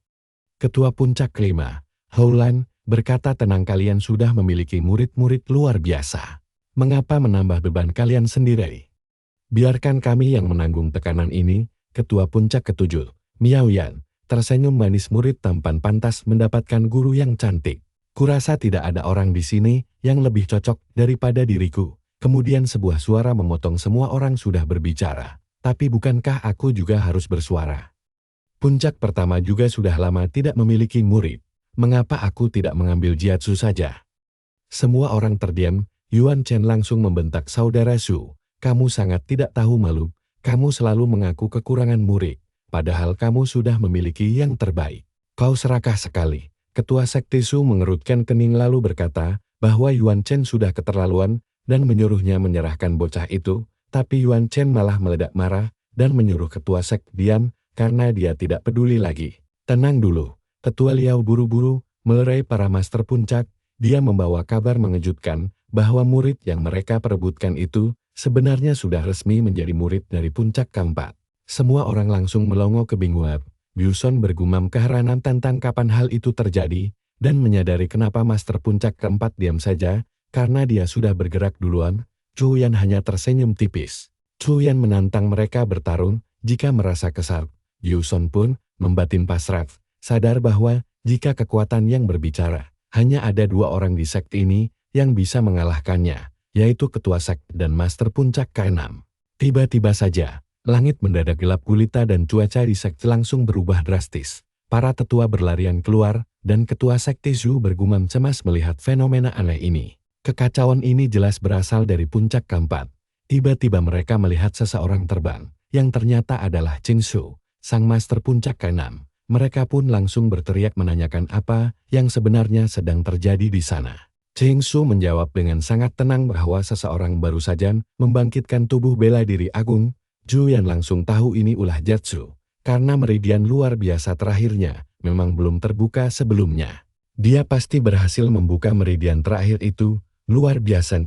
Cheng Su bertanya dengan terkejut, apakah murid tersebut sekarang sudah resmi menjadi bagian dari sekte Yuanjian kita? Ketua sekte menjelaskan bahwa banyak hal terjadi selama Cheng Su bermeditasi. Adik keempat mereka telah menerima seorang murid luar biasa di kota Tianshui, seorang pemuda berbakat yang memiliki garis keturunan surgawi. Hubungan guru-murid diresmikan tadi pagi oleh Chu Yan, tapi yang bikin heran, anak itu bisa membangkitkan tubuh agung tersebut murni karena usahanya sendiri, tanpa bantuan dari sekte sama sekali.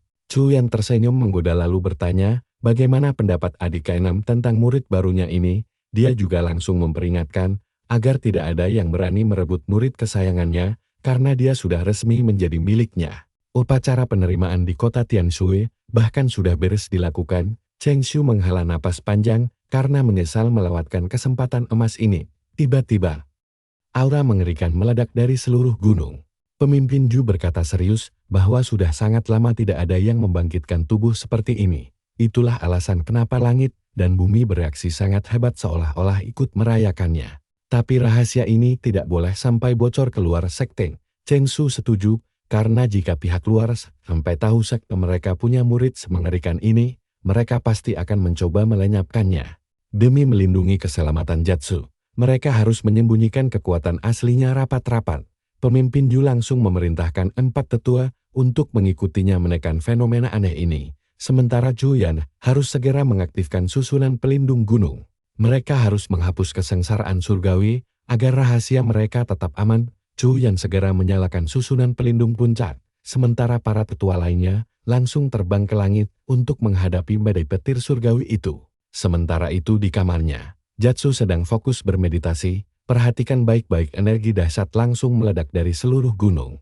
Pemimpin Ju menghela napas lega karena proses kebangkitan tubuh bela diri agung itu akhirnya selesai dengan luar biasa. Juyan pun menambahkan dengan bangga bahwa muridnya berhasil melakukan semua ini murni dengan usahanya sendiri. Energi dahsyat tadi bukanlah kekuatan pinjaman, melainkan murni milik Jatsu sendiri, sampai membutuhkan bantuan 4 tetua untuk meredamnya. Cheng Su pun menimpali dengan serius bahwa tubuh bela diri agung ini akan semakin kuat seiring tingkat kultivasinya.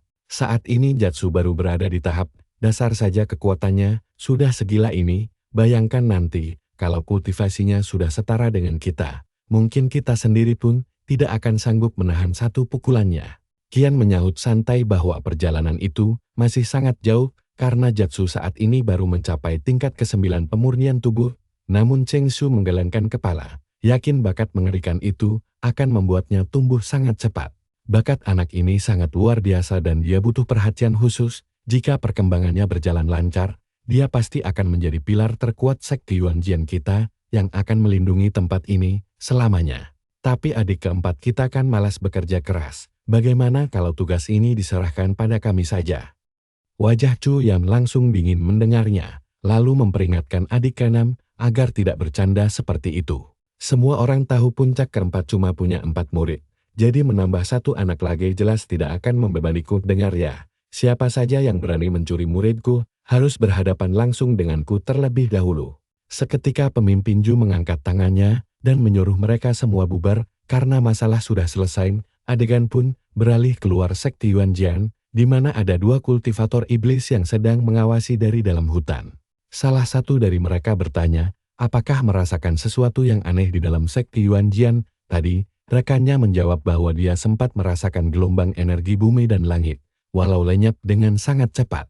Mari laporkan kejadian ini ke sekte iblis darat dan tunggu perintah selanjutnya dari ketua sekte. Begitu mereka pergi, Qian mendadak muncul secara misterius dan Cheng Su pun langsung bertanya kepadanya. Sang adik bertanya apa yang sedang dipikirkan oleh kakak seperguruannya itu.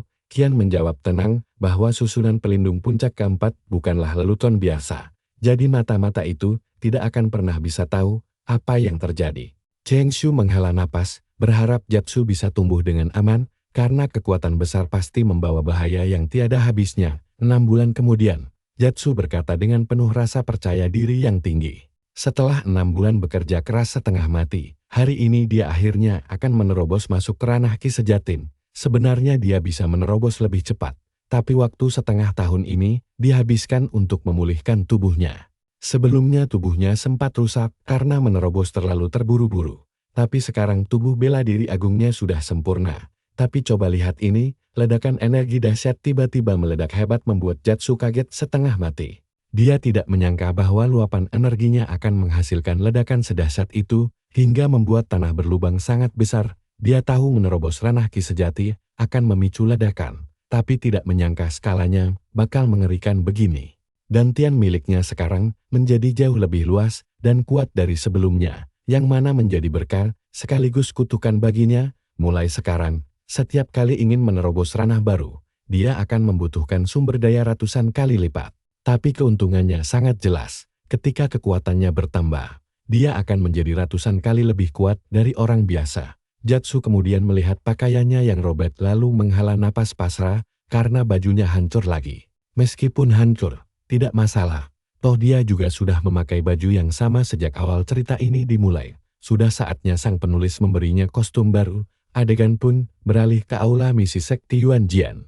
Jatsu bergumam dalam hati bahwa untuk mendapatkan sumber daya dari sekte Yuanjian, dia membutuhkan poin kontribusi dan satu-satunya cara mendapatkan poin itu adalah dengan menyelesaikan tugas-tugas dari aula misi. Mari kita lihat apakah ada misi yang cocok untukku di sini.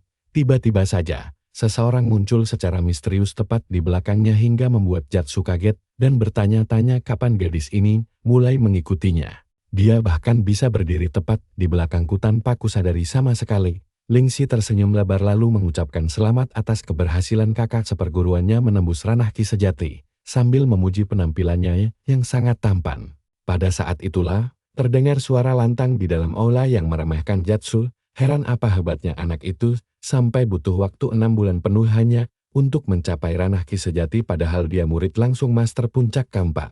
Gadis di sebelahnya langsung memperingatkan adik seperguruannya yang bernama Jiman agar menjaga ucapannya. Kita kemudian diperlihatkan bahwa kedua murid perempuan ini bernama Jiman dan Wan dari kelompok perkumpulan. Wan buru-buru meminta maaf kepada Jatsu agar tidak memasukkan ucapan Jiman ke dalam hati karena dia hanya asal bicara tanpa berniat jahat. Jatsu pun menjawab dengan sangat tenang bahwa tidak apa-apa. Dia memaafkannya. Lingxi kemudian bercerita dengan sangat gembira bahwa dirinya baru saja bergabung dengan perkumpulan Hayes dan kedua gadis tadi adalah seniornya yang baru saja mengambil sebuah misi tingkat 2. Misi mereka adalah membasmi parasit penghisap darah dari suku barbar yang kabarnya memiliki tingkat kekuatan luar biasa setara dengan seorang kultivator ranah Ki sejati tingkat kelima. Lingxi mengajak Jatsu untuk ikut menjalankan misi tersebut bersama mereka. Jatsu berpikir karena dirinya belum pernah menjalankan misi apapun, ini bisa menjadi kesempatan bagus untuk mempelajari cara kerja dan pembagian hadiahnya. Tiba-tiba Han melangkah maju sambil mengejek Jatsu bahwa parasit penghisap darah itu sangatlah berbahaya dan dengan tingkat kekuatannya yang sekarang, dia hanya akan berakhir menjadi santapan makan siang mereka saja. Hati-hati, antar malah dimakan kayak pangsit loh. Murid lain mengejek jadi, si Jatsu ini, meskipun baru tingkat pertama ranah kunci sejati, malah bisa langsung jadi murid langsung. Pasti bayar mahal banget kan, demi hak istimewa itu. Padahal aku yang sudah tingkat 4 ranah kunci sejati saja baru bisa jadi murid dalam. Ada yang bilang, kalau koneksi itu hal paling kuat di dunia, sampai ketua puncak keempat yang tidak pernah menerima murid pun, sekarang mau menerima mereka. Jatsu membatin orang-orang ini jelas di pihak Han. Mereka pasti bocah manja yang datang cuma buat cari masalah saja. Han lalu berkata dengan sombong kakak seperguruan Wan, kamu tidak akan bisa mengatasi parasit penghisap darah itu sendirian. Kenapa tidak gabung ke kelompok kami saja biar dibantu? Wan temberut dalam hati Han ini orang yang sangat jahat. Banyak adik seperguruan di kelompoknya yang menderita karenanya. Kalau dia bicara begini padaku, entah apa niat busuknya yang sebenarnya. Han menambahkan dengan nada mengancam, kalau tidak mengajakku ikut misi ini, para tetua tidak akan senang. Wan mengumpat dalam hati bajingan ini, selalu pakai pengaruh pamannya di mana-mana. Tapi karena ada Jatsu dan Jimen bersamaku, dia tidak akan berani macam-macam. Wan akhirnya berkata baiklah, kamu boleh ikut kami. Tidak lama kemudian, mereka tiba di hutan Didi. Wan menjelaskan menurut warga desa, monsternya terakhir terlihat di dekat Gunung Macan. Lingxi bertanya pelan kakak seperguruan Jatsu, apa kamu merasakan sesuatu yang aneh? Jatsu menjawab serius, tanaman di sini sudah tercemar energi iblis. Kalian bilang kita melawan parasit penghisap darah, tapi menurutku, dia sudah berevolusi jadi lintah darah. Pertarungan ini bakal jauh lebih berbahaya dari perkiraan kita sebelumnya. Kita harus menyelidikinya dengan sangat hati-hati. Jimen mengejek kakak seperguruan Jatsu. Kamu penakut sekali Sil. Kalau ketakutan begitu, mending tidak usah ikut sekalian. Murid lain berteriak tidak sabar, kita harus cepat-cepat menghabisi monster itu. Mendengarkan sampah ini, cuma buang-buang waktu saja. Tinggalkan si bodoh ini, dan ayo lanjut. Lingxi berbisik pada Jatsu kakak, aku di pihakmu. Biarkan saja orang-orang bodoh itu maju duluan. Begitu kena masalah, mereka pasti bakal lari ketakutan kemari. Han berteriak sombong, binatang berdarah. Sembunyi di mana kamu? Aku datang untuk membunuhmu. Tiba-tiba, sesosok lintah darah raksasa langsung muncul di depan mereka. Tuh kan, ucapan Jatsu terbukti benar, sampai membuat Wan terkejut setengah mati, karena ini bukan monster biasa. Dia sudah berubah sepenuhnya menjadi iblis. Di sisi lain, Jatsu dan Lingxi tertinggal di belakang hutan. Jatsu menyerahkan 2 jimat padanya dan berkata, jimat ini akan melindungimu dari monster itu. Tetaplah di sini dan tunggu saja. Kamu tidak perlu ikut melangkah lebih jauh. Lingxi bertanya cemas kakak seperguruan. Apa kamu mau pergi membantu yang lain? Jietsu menjawab dengan sangat tenang sejujurnya, aku bisa saja meninggalkan mereka. Tapi karena aku sudah terlanjur menerima misi ini, reputasiku tidak boleh hancur begitu saja. Aura monster itu jauh lebih kuat dari laporan awal. Kalau aku tidak pergi, semua orang bodoh itu pasti mati. Lingxi berkata dengan lembut, tapi kakak, mereka sudah bicara kasar sekali padamu tadi. Orang yang tidak tahu berterima kasih akan selalu begitu. Tidak peduli seberapa banyak kita menolong mereka. Jiatsu menghela napas, aku tidak sekejam itu, sampai membiarkan orang mati di depan mataku. Lagi pula, kita bisa bilang aku membunuh iblis ini, karena dia membantai warga desa yang tidak bersalah. Baiklah, aku pergi sekarang. Jaga dirimu baik-baik. Di sisi lain, semua orang gemetar ketakutan saat menatap lintah darah itu. Feng Kai berkata kaget, iblis yang bertransformasi penuh ternyata sekuat kultivator ranah transformasi tingkat C.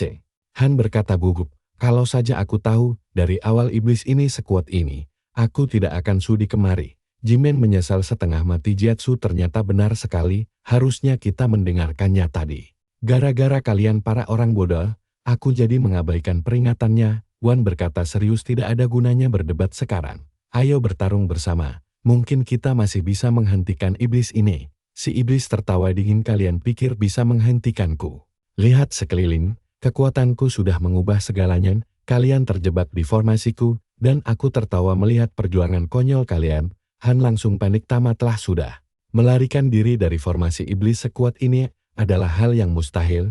Si lintah darah berbicara sombong, selama beberapa hari terakhir ini, aku cuma memakan manusia biasa yang lemah. Hari ini, aku bisa berpesta memakan tubuh-tubuh kuat bermental lemah ini. Perhatikan baik-baik saat aku menguras setiap tetes darah dari tubuh kalian. Ketahuilah, aku adalah iblis lintah darah, dan aku ini ahlinya menghisap darah segar.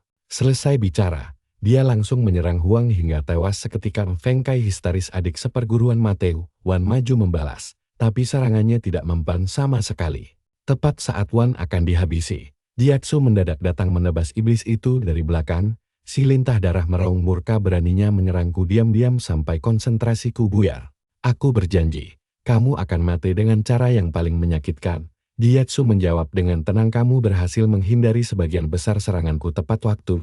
Kalau tidak, kamu pasti sudah mati mengenaskan sekarang. Wan dan Jimin berteriak lega melihat kedatangan Jiatsu. Jiatsu langsung berseru, cepat bentuk barisan pertahanan, iblis ini terluka, kalian akan aman di dalam sana. Semuanya langsung bergerak membentuk formasi pertahanan. Si lintah darah menyeringai, aku akui aku terluka dan kekuatanku berkurang. Tapi meski bocah, sepertimu punya kesempatan mengalahkanku. Para serangga lemah ini, mana mungkin bisa melakukannya. Feng Kai berteriak sangat marah, kamulah serangga yang sebenarnya di sini. Aku akan membalaskan dendam saudara Huang. Sebelum dia selesai bicara, lintah darah itu langsung menggigit putus lengan Feng Kai dan mengejeknya.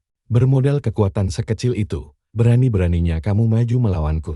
Orang-orang bilang iblis itu bodoh, tapi dibanding kalian, iblis pun terlihat sangat pintar. Tepat pada momen itu, Jiatsu langsung mengaktifkan teknik 7 serangan cepat mendebarkan. Dengan satu hantaman dahsyat, dia menghempaskan iblis itu ke tanah. Jimin melongo, ngeri banget serangannya. Masih ranah kunci sejati, tapi kekuatannya tidak masuk akal. Feng Kai membatin dengan pahit, aku sudah menghina Jiatsu sepanjang waktu, karena mengira bisa memberinya pelajaran. Sekarang aku baru sadar, kalau kemurahan hatinya lah, yang membuat kami semua masih tetap hidup sekarang. Rasa iri membakar hati Han melihat bakat Jiatsu tuhkan. Dia langsung dengki, andai aku punya bakat itu. Kenapa orang sepertinya bisa memiliki kekuatan sedahsyat ini? Tiba-tiba, lintah darah itu melancarkan serangan balik ke Jiatsu. Darah segar menyembur dari mulut Jiatsu saat dia terlempar jauh. Si lintah darah tertawa, apa kamu benar-benar mengira bisa membunuhku semudah itu? Bahkan para iblis pun gemetar saat mendengar namaku.